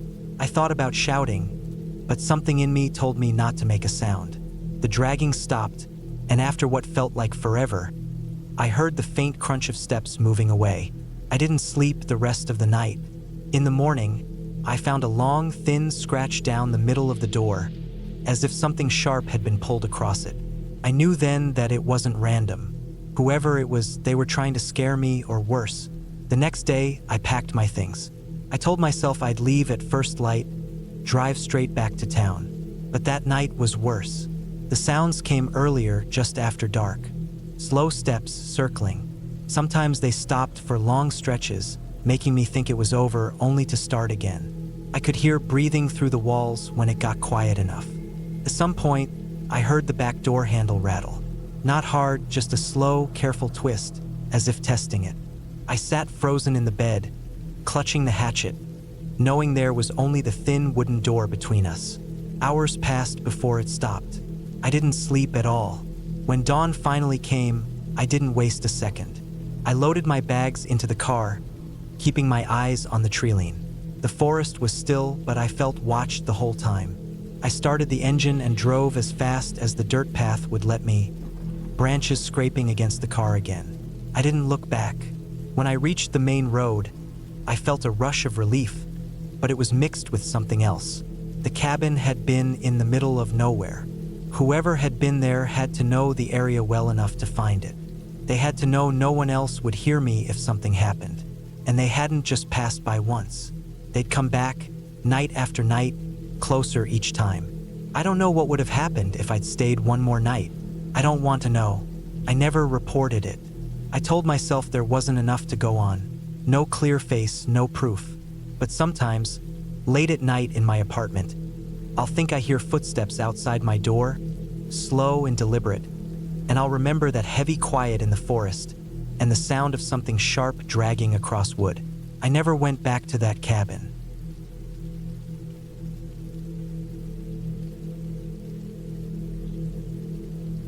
I had been planning the trip for weeks, maybe months if I was honest with myself. There was nothing particularly special about Ridge Creek Cabin except for the fact that it was far away from everything. That was the appeal. It sat in the shadow of the hills, with a small clearing in the front and a narrow dirt road that twisted through miles of pine and fir before it finally connected to the highway. It was the kind of place where, if something happened, you'd be on your own for a while before anyone could help you. That didn't bother me at first. I liked the idea. The cabin itself was an old structure, built probably 40 or 50 years ago. The siding was weathered gray from years of wind and sun, and the front porch sagged a little in the middle, giving the whole thing a tired look. But it was sturdy. I'd rented it for a week from a guy who worked at a hardware store in the nearest town. He handed me the keys, told me the water pump was a little noisy but fine, and said to watch for bears around the trash bins. I'd nodded like I knew exactly what I was doing. The first day was calm. I arrived mid-morning, hauling my duffel bag and groceries inside. The place smelled faintly of old wood and dust. The main room had a wood stove in one corner, a rough wooden table, and two mismatched chairs. There was a single small bedroom in the back and a kitchen with a chipped counter and a sink that sat under a window. You could see the treeline from there, maybe 30 or 40 yards away. I remember thinking how quiet it was. The second day was when I noticed the tracks. I'd been outside splitting some kindling for the stove when I saw them near the edge of the clearing. They were big, too big for a dog. I crouched down, looking closer. The front pad was wide, the toes spread out, and the claws left deep marks in the soft dirt. I told myself it was a black bear, probably passing through, but the prints looked fresh. They led out of the clearing toward the trees. I followed them for a few yards before deciding it wasn't a smart idea. That night, I built a fire in the stove and cooked a can of chili. I sat at the table eating slowly, listening to the occasional creak of the cabin settling. It's strange how, in places like that, small noises sound louder. The pop of the firewood, the tick of the metal stovepipe cooling, even my own breathing, they all seemed amplified. I tried reading for a while before bed, but I kept glancing toward the windows, wondering what might be out there. The next morning, I woke up earlier than usual. There was frost on the inside of the bedroom window, and I could see my breath when I exhaled. The stove had gone cold overnight. I pulled on my jacket, stepped outside, and felt the chill sink straight into my hands. The clearing was still, but near the edge where the ground dipped slightly, the tracks were back. This time there were more of them, overlapping, leading closer to the cabin before turning away again. I didn't like that. I tried to ignore it, telling myself the bear, or whatever it was just curious. I spent most of the day cutting wood, stacking it along the side of the cabin, and keeping my mind busy. But by late afternoon, as the sun dipped behind the trees, the air changed. I don't know how else to explain it, but there's a kind of tension in the woods when something is around. Subtle, like the way the birds go quiet or the wind seems to pause. I felt it then, heavy and unsettling. That night, I kept the stove going longer than I needed to, partly for warmth, partly for comfort. The flicker of the flames made the shadows in the room shift in ways that kept drawing my eyes. Every so often, I thought I heard something outside. A muffled crunch of snow, a faint scraping sound, but it was never long enough or loud enough for me to be sure. Around midnight, I heard a heavier sound. Not close, but not far either. A slow, deliberate movement through the snow. Then silence. I lay there in the dark, every muscle tense, listening for it to come back. Didn't. The next morning, I found the tracks circling the cabin. They were close this time, within 10 feet of the porch. I followed them just far enough to see they came from the trees and went back the same way. I didn't go further. I didn't want to know how far they stretched. That was the day I realized I might have made a mistake coming out here alone. The weather turned on the fourth day.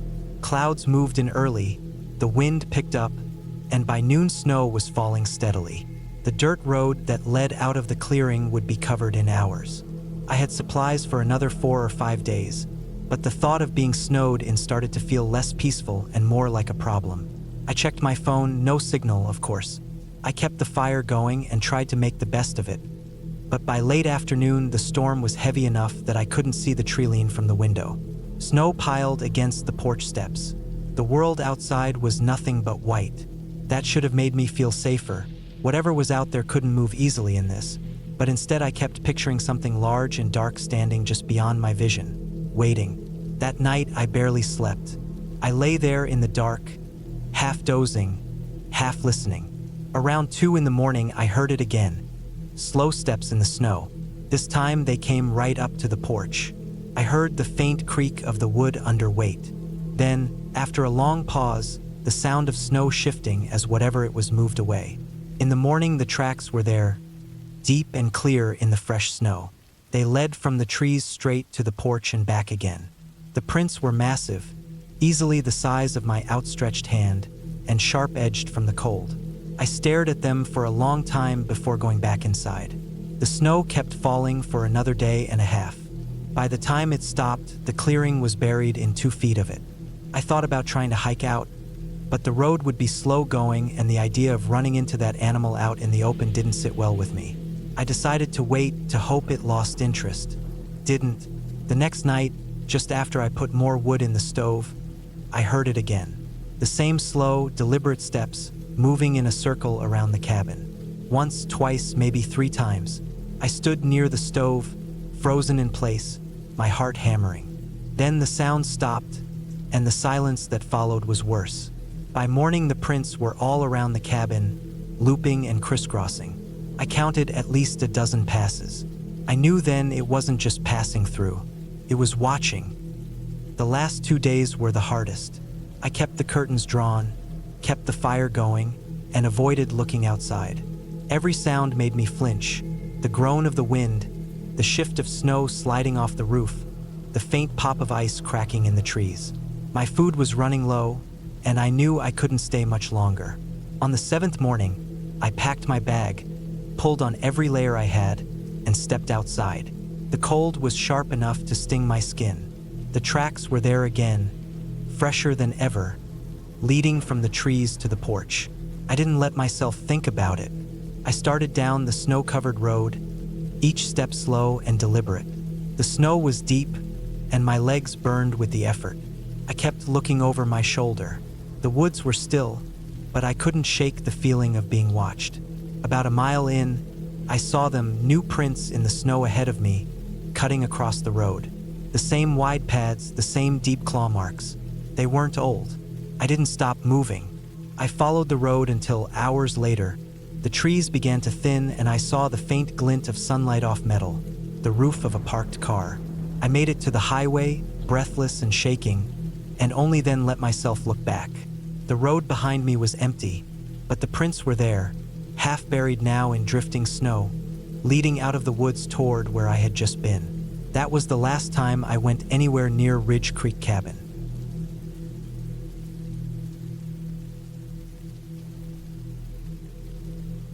I went to the cabin in late September, a time when the forest had that strange mix of warm colors and cold air.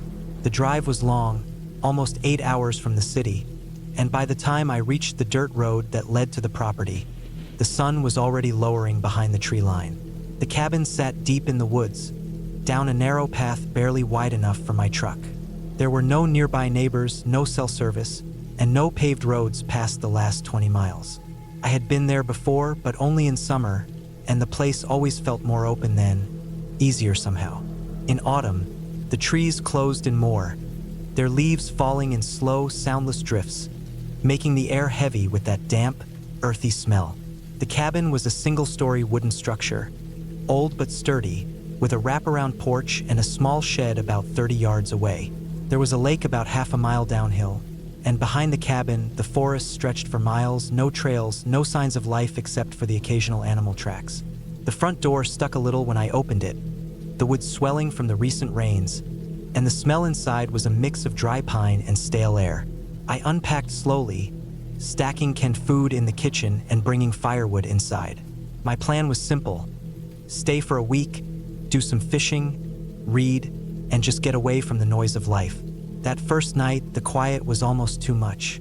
In the city, even at night, there's always some background hum. Cars, people, the distant whine of sirens. Out here, once the sun went down, it was only the sound of the wind moving through the trees and the occasional creak of the cabin settling. I had a small battery-powered lantern and a few candles, but mostly I relied on the fireplace for light. I slept early, wrapped in blankets, the faint crackle of the fire fading as I drifted off. The second day was colder.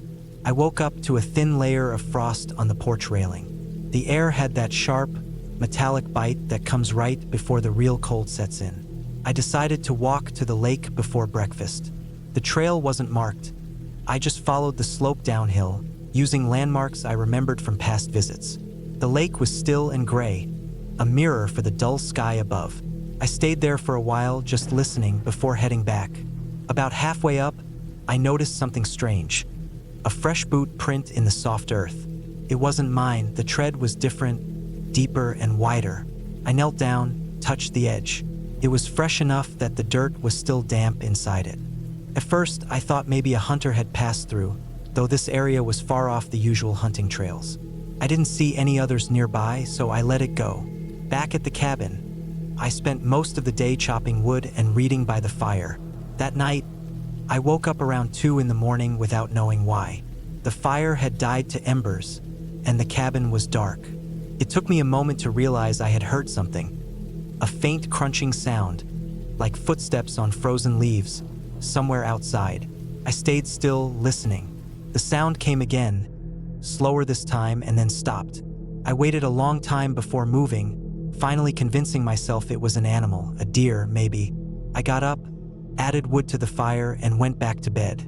The third day was uneventful until late afternoon. I went outside to bring in more wood and noticed something by the edge of the trees, about 50 yards away. At first, I thought it was just a shadow, but then I saw it was a small pile of rocks, 5 or 6 of them, stacked in a neat little tower. I didn't remember seeing it before, and I hadn't been out that way since arriving. It wasn't the kind of thing nature made on its own. I walked closer, but something about it made me uneasy. The rocks were all about the same size, smooth, like they'd been chosen carefully. I knocked it over with my boot, then went back inside. That night, the sound came again, the slow crunch of steps outside. This time, I stayed awake, eyes on the dark window, trying to see movement. The footsteps moved around the side of the cabin and stopped near the porch. My heart was beating so hard I could hear it in my ears. Then silence. I waited, every muscle tense, until finally I heard the soft creak of a wooden plank. The porch. Something or someone was out there. I didn't have a gun, only a heavy axe I kept by the fireplace. I held it and waited, but the sound didn't come again. Eventually, I must have dozed off in the chair because I woke at dawn, the axe still in my hands. When I stepped outside that morning, I saw boot prints on the porch, large ones, the same as by the lake. They led up to the door and then away again, back toward the trees. I followed them for a short distance, but they vanished into the leaf-covered ground. I told myself it could still be a hunter or some hiker lost in the woods, but deep down, I knew it didn't feel like that. Whoever it was had come right up to my door in the middle of the night. They hadn't knocked, hadn't called out. By the 5th day, I was thinking about leaving early. The days felt shorter, and I couldn't shake the feeling of being watched. I kept the curtains closed and the fire going constantly, more for comfort than warmth.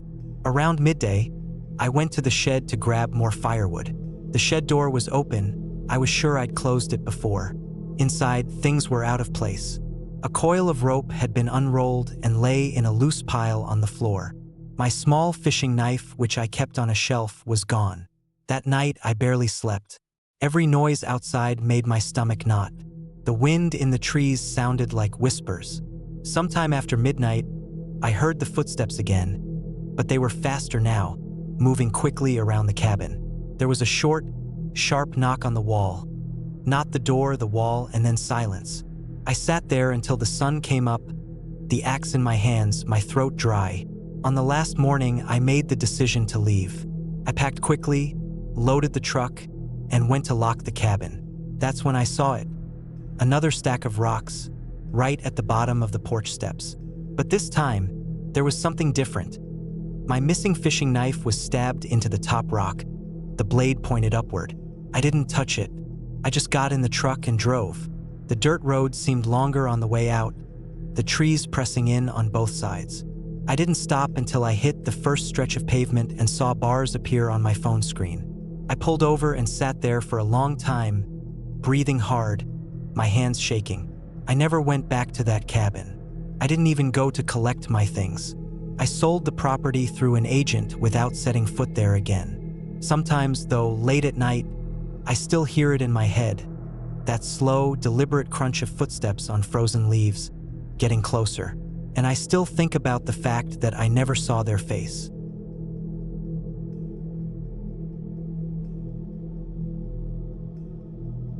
It was late in the year when I drove up into the mountains alone.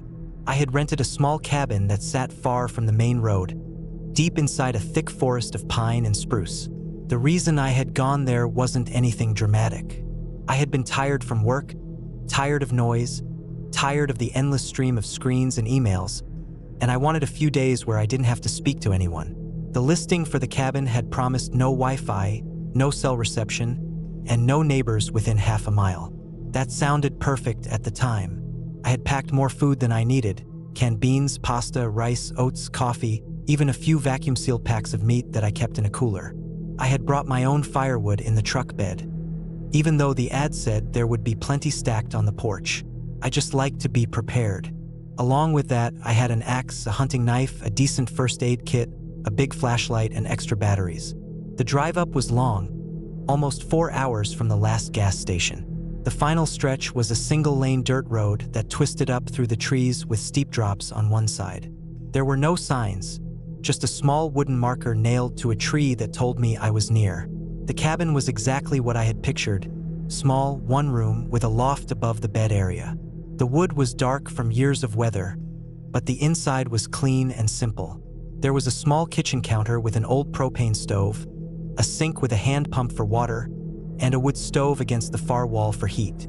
A single table sat near the window, and there were 2 chairs. The bed was tucked under the loft, which held some empty shelves and an old trunk. It was cold when I arrived, colder than I expected for that time of year. My breath came out in small clouds as I carried my bags from the truck to the porch. The air had that sharp bite that told me it would drop well below freezing once the sun was gone. I started the stove, unpacked, and lit a fire in the wood burner. Soon the place was warm and quiet. I sat at the table and drank coffee while the light outside faded. The first night passed without much thought. I read from a book I had brought and fell asleep early. In the middle of the night, I woke up once because I thought I heard something outside, like a slow, heavy step on the porch, but I told myself it was probably an animal. Deer were common in the mountains, and sometimes they wandered close to cabins looking for scraps. I rolled over and went back to sleep. The next morning, I stepped outside to see if there were any tracks. There were a few in the dirt and thin frost, but they were hard to read. Some looked like they could be from deer, but a couple seemed more like boot prints. I stood there for a while staring at them, telling myself they were probably my own from the night before when I unloaded the truck. I pushed it out of my mind. That day I explored a bit. I walked down the dirt road for about a mile, then cut into the forest. The trees here were so close together in some places that the light barely got through. I saw signs of wildlife, scratches on trees, droppings, and a place where something had dug into the earth. When I came back to the cabin in the afternoon, I felt a little uneasy, though I couldn't say why. As the second night came, the wind picked up. It howled through the trees and rattled the cabin's thin windows. Around midnight, I heard the sound again. Something on the porch. This time it wasn't just 1 or 2 steps. It was slow movement, almost like someone was shifting their weight from one foot to the other. I sat up in bed, my heart pounding, and listened. It went on for maybe 30 seconds, then stopped. I waited another minute before I reached for my flashlight. I stayed inside but aimed the beam through the window toward the porch. Nothing, just the stacked wood and the railing. I told myself again it was probably a large animal, a bear maybe, but the sound had been too careful, too deliberate. Animals don't usually stand in one spot like that unless they're feeding, and there was nothing on the porch to eat. The next morning I found clearer prints. These were definitely boots, not mine. The tread pattern was different. The prints came up from the road, stopped at the steps to the porch, and then turned back the way they had come. I crouched over them for a long time. They weren't fresh enough to give me an exact size, but they were larger than my own boots. I considered packing up and leaving, but it felt stupid to run over a couple of footprints. I told myself maybe a hunter had wandered close. Maybe they realized the cabin was occupied and left. But that didn't explain why they had come at night. That day, I kept the fire going and stayed close to the cabin. I wanted to see if they came back. As the sun dropped, I double-checked that the door was locked. I put my hunting knife on the table within reach. That night, the sound came again. This time, it was louder. More than one person, I thought. The boards on the porch creaked in 2 different spots, almost at the same time. I sat there in the dark, my ears straining. After a minute, the steps moved toward the window. I could hear the faint sound of breathing, slow and steady. Then came the scrape of something against the wall, like metal or wood being dragged lightly along the siding. I didn't move. I didn't turn on the light. My hand gripped the knife so tightly my knuckles ached. After what felt like forever, the sound stopped. No footsteps going down the steps. No sound of anyone walking away. Just silence. I barely slept. When daylight came, I checked outside. There were prints all over the porch now. Some were larger than others, one set smaller, maybe a size down from my own boots.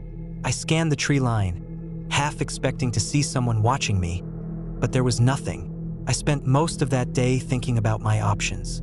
If I left, I would have to drive that long dirt road back down the mountain, and if someone was messing with me, they could easily block the road or follow me.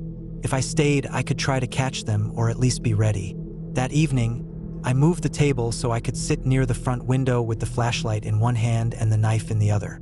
I left the lanterns off, keeping only the faint light of the wood stove. Started again just after midnight. Footsteps. This time, they didn't stay on the porch. I heard them moving toward the back of the cabin. Then came a tapping sound against the wall, slow and steady, like someone testing the wood. My chest felt tight, and I realized I was holding my breath. I waited until the sound came closer to the window before snapping on the flashlight. The beam caught nothing but empty air and trees swaying in the wind. I shut it off again, heart pounding, and stayed still. The tapping stopped. Then, from the back of the cabin, I heard a new sound, the faint metallic squeak of the shed door hinges. I had checked that shed earlier.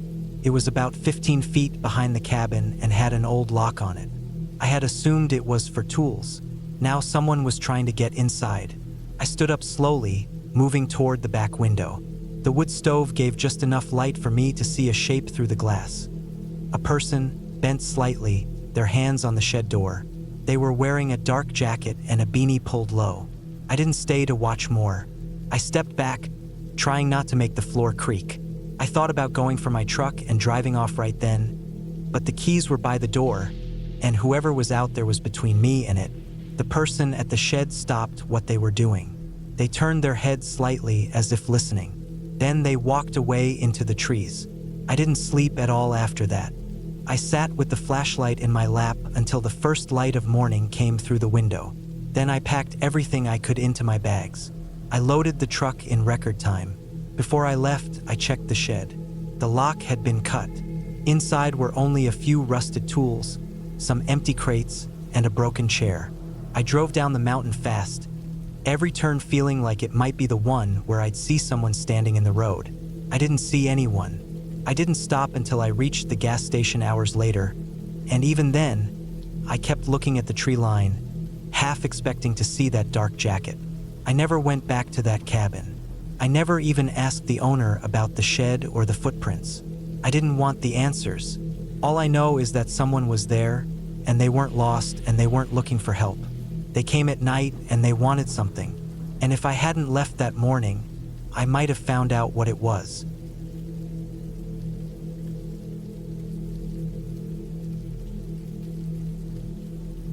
I had rented the cabin without giving it much thought. It was tucked deep in the woods, a long way from the nearest paved road, far from neighbors, and without much in the way of modern comforts. That was the appeal for me.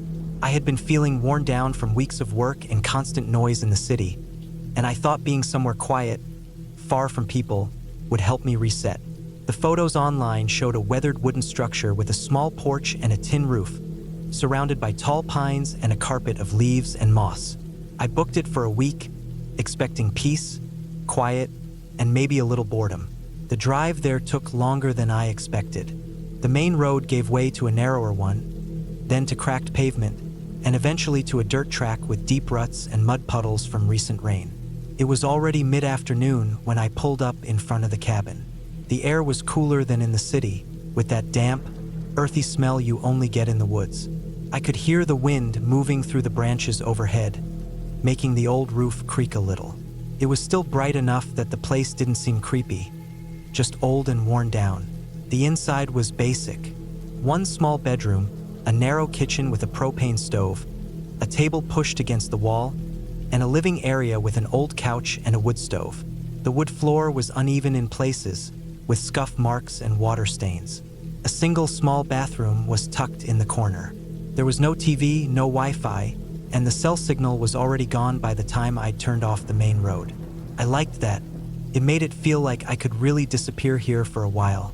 I unloaded my bags and set a few things in the kitchen. The owner had stocked some basic supplies: matches, a flashlight, a couple of candles, and a few old pots and pans. The windows were single pane and had thin curtains that did little to block the light. I noticed the locks on the doors were basic, the kind you'd see on a shed rather than a home. I told myself it didn't matter. I was deep in the woods, too far for anyone to bother coming out here. By the time I finished unpacking, the sun was dropping low enough to throw long shadows through the trees. The forest seemed to swallow the light quicker than in open areas. The air felt cooler, and the sounds of the day, birds, insects, were fading. I lit the propane lamp in the kitchen and started making something simple to eat. Outside, the woods were getting darker by the minute. There was no gradual shift. One moment you could see between the trunks, the next it was just black gaps. That first night was when I started noticing the noises. Not unusual ones, you expect creaks and groans in an old place, but the way the sounds carried through the trees was strange. A branch snapping far away would echo, making it hard to tell how close it was. The wood stove popped and clicked as it heated up, and every so often I thought I heard something brush against the outside wall. I told myself it was just branches in the wind, though the air had gone still. I went to bed early, pulling the thin blanket up to my chin. The mattress sagged in the middle, and every time I shifted, the old frame squeaked. Somewhere in the middle of the night, I woke up. At first I didn't know why.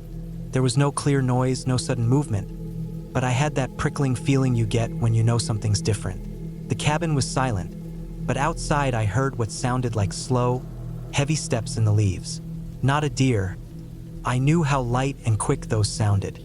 This was deliberate. Pauses between steps. Crunch, then stillness. Crunch, then stillness.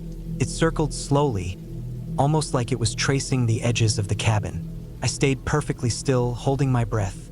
My eyes were wide open in the dark, but I couldn't see anything through the thin curtains. The sound moved from one side of the cabin to the other, then faded. I told myself it could have been an animal, maybe a bear, though that didn't help me relax. I lay awake until the faint gray light of morning started seeping in. The next day, I tried to shake it off. I walked a little ways into the woods, staying on what looked like old logging paths. There were no tire tracks, no signs of other people. I saw deer scat, a few squirrels, and the tracks of something larger. Maybe a black bear, pressed deep into the soft earth. The air was damp, and the ground was spongy with moss in places. After an hour or two, I went back, making sure I could still see landmarks so I wouldn't get turned around. That night, the same thing happened. I'd fallen asleep, then woke in the dark to the sound of slow movement outside. This time, it was even closer, like it was right against the wall in some spots. I heard a faint scrape, like something rough brushing against wood. I lay there frozen, my ears straining to pick out patterns in the sound. It stopped for a long time, then I heard a faint thump against the back wall, near the kitchen. My pulse was hammering. I wanted to get up and look, but something in me told me not to move. Eventually, the sounds faded again. By the third night, I was jumpy. Every sound seemed sharper. Even during the day, I thought I heard things. Quick footsteps that stopped when I turned my head, faint snapping of branches where there was no wind. I checked around the cabin and found nothing unusual, but I noticed something I hadn't before. The ground under one of the kitchen windows had a patch where the leaves looked disturbed, like someone had stood there recently. I told myself it could have been a raccoon or something rooting around. That evening, I kept the lamp low, trying not to throw too much light into the forest. The sounds came earlier this time, before I'd even gone to bed. First, the crunch of leaves, then a pause, then a faint creak like weight on the porch steps. The boards outside the door groaned softly. I sat in the dark, barely breathing, every muscle tense. I could feel that same prickling at the back of my neck. Whoever or whatever it was, they weren't in a hurry. They moved with a kind of slow certainty, like they knew exactly where I was inside. The next morning, I decided I'd leave a day early. It wasn't worth it anymore. The place wasn't relaxing me. It was wearing me down. But when I tried starting my car, the engine wouldn't turn over. I popped the hood, thinking maybe the battery had died. That's when I saw the cut. The cable to the battery had been cleanly sliced through. My stomach dropped. That wasn't an animal. That was deliberate. The rest of the day, I stayed inside with the door locked, the windows covered as best I could with blankets. I kept the flashlight close, and I found the old hatchet by the woodpile, bringing it inside.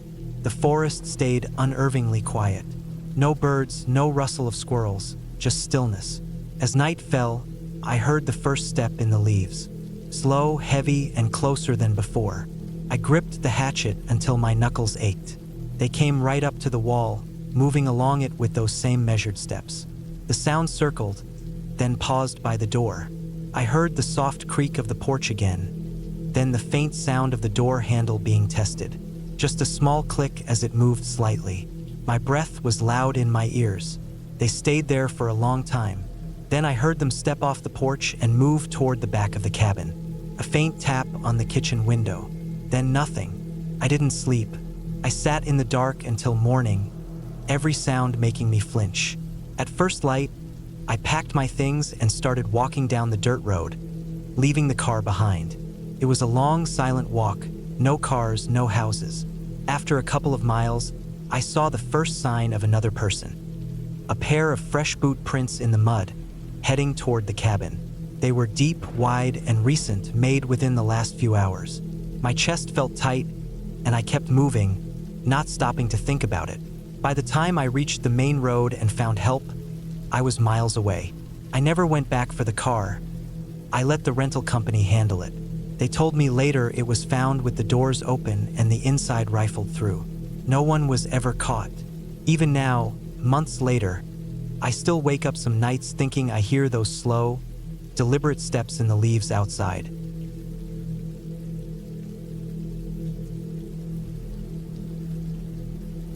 I had been looking forward to this trip for months. The cabin was small, tucked far back in the trees, about 45 minutes from the nearest paved road. I had found it on a rental site, and the pictures made it seem quiet, private, and perfect for a week away from everything. The reviews all mentioned the seclusion. That was what I wanted. No neighbors, no traffic, no noise. When I finally got there in the late afternoon, the sun was low behind the hills and the air had that cool, sharp feel you get in early autumn. The dirt road in was narrow and rough, with ruts deep enough that I had to slow down to a crawl in some places. I could feel the rocks tapping against the underside of my car. The trees pressed in on both sides, their branches leaning toward each other overhead.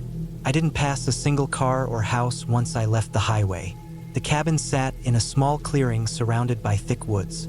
The roof was metal, dull with age, and there was a stack of split logs beside the front porch. A small gravel path curved around to the back where I could see the outline of a storage shed. Everything was still.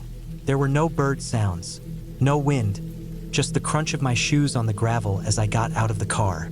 Inside, the cabin was simple. A single main room with a bed pushed into the far corner, a couch near the wood stove, and a small kitchen area with an old gas stove and a fridge that hummed loudly.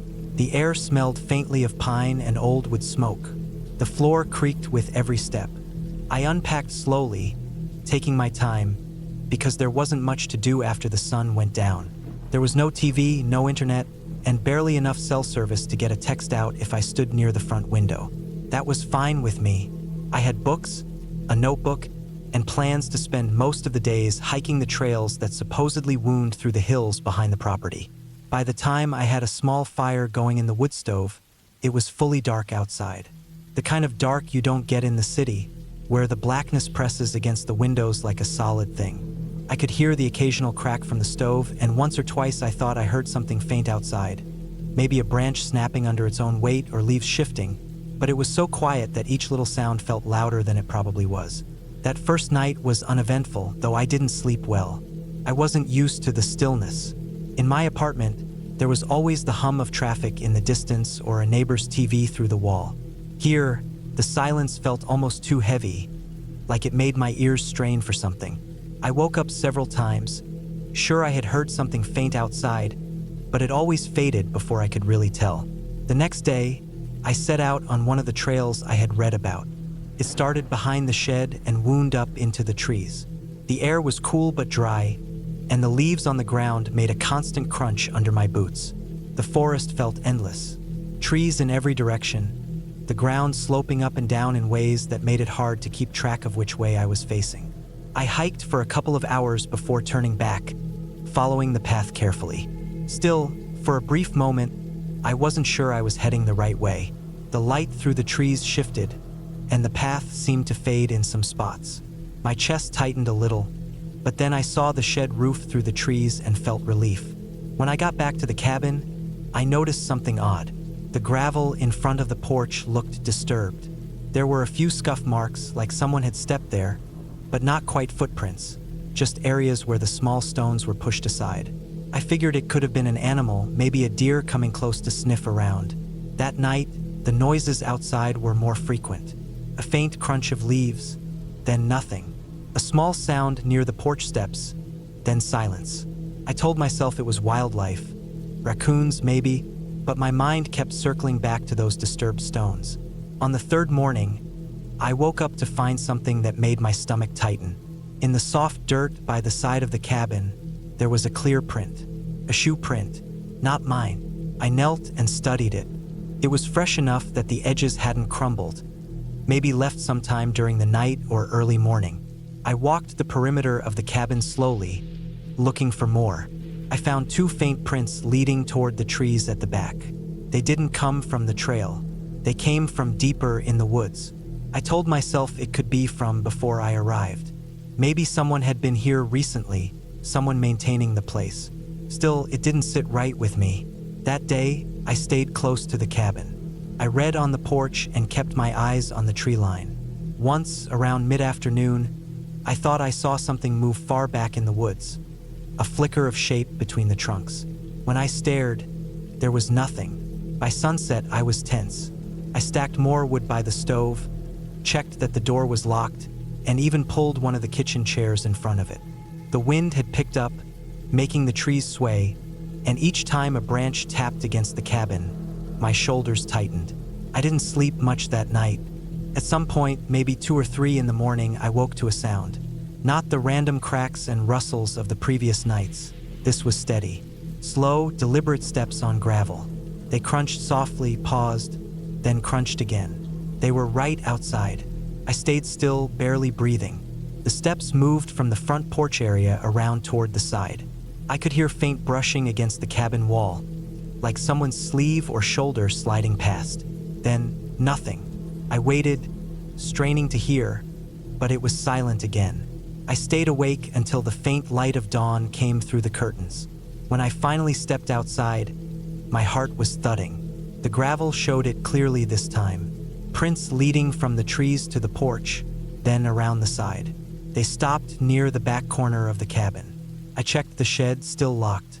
I was unsettled enough that I considered packing up, but the thought of driving that long dirt road in the dark kept me there.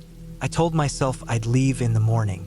That afternoon, I thought I heard movement in the woods several times. Always faint, always just far enough that I couldn't be sure. Once, I caught a glint of something metallic in the distance, but when I blinked, it was gone. As night fell, I kept the lights low. I didn't want the cabin to glow like a beacon. I sat near the stove, listening. It was just past midnight when I heard it again, the slow crunch of gravel. This time, it didn't pause. The steps came right up to the sidewall where my bed was. I could hear faint breathing, close enough that I was sure whoever it was only a few feet away, separated by the thin wall. My hands were clammy, my breathing shallow. I kept my eyes on the door. Then, a slow dragging sound, like fingertips running along the wood siding, moved toward the front porch. The boards creaked under weight. I didn't move until hours later, when the sun was fully up. The gravel told the same story. Prints from the woods to the cabin, circling slowly, then back into the trees. That was it for me. I packed everything in under 15 minutes, threw it into the car, and didn't stop until I reached the main road. I never saw a face, never heard a voice, but I knew with absolute certainty that someone had been out there each night, watching the cabin, coming closer. And the worst part was that they hadn't tried to get in. They hadn't done anything, yet. They were just waiting. I didn't want to find out what for.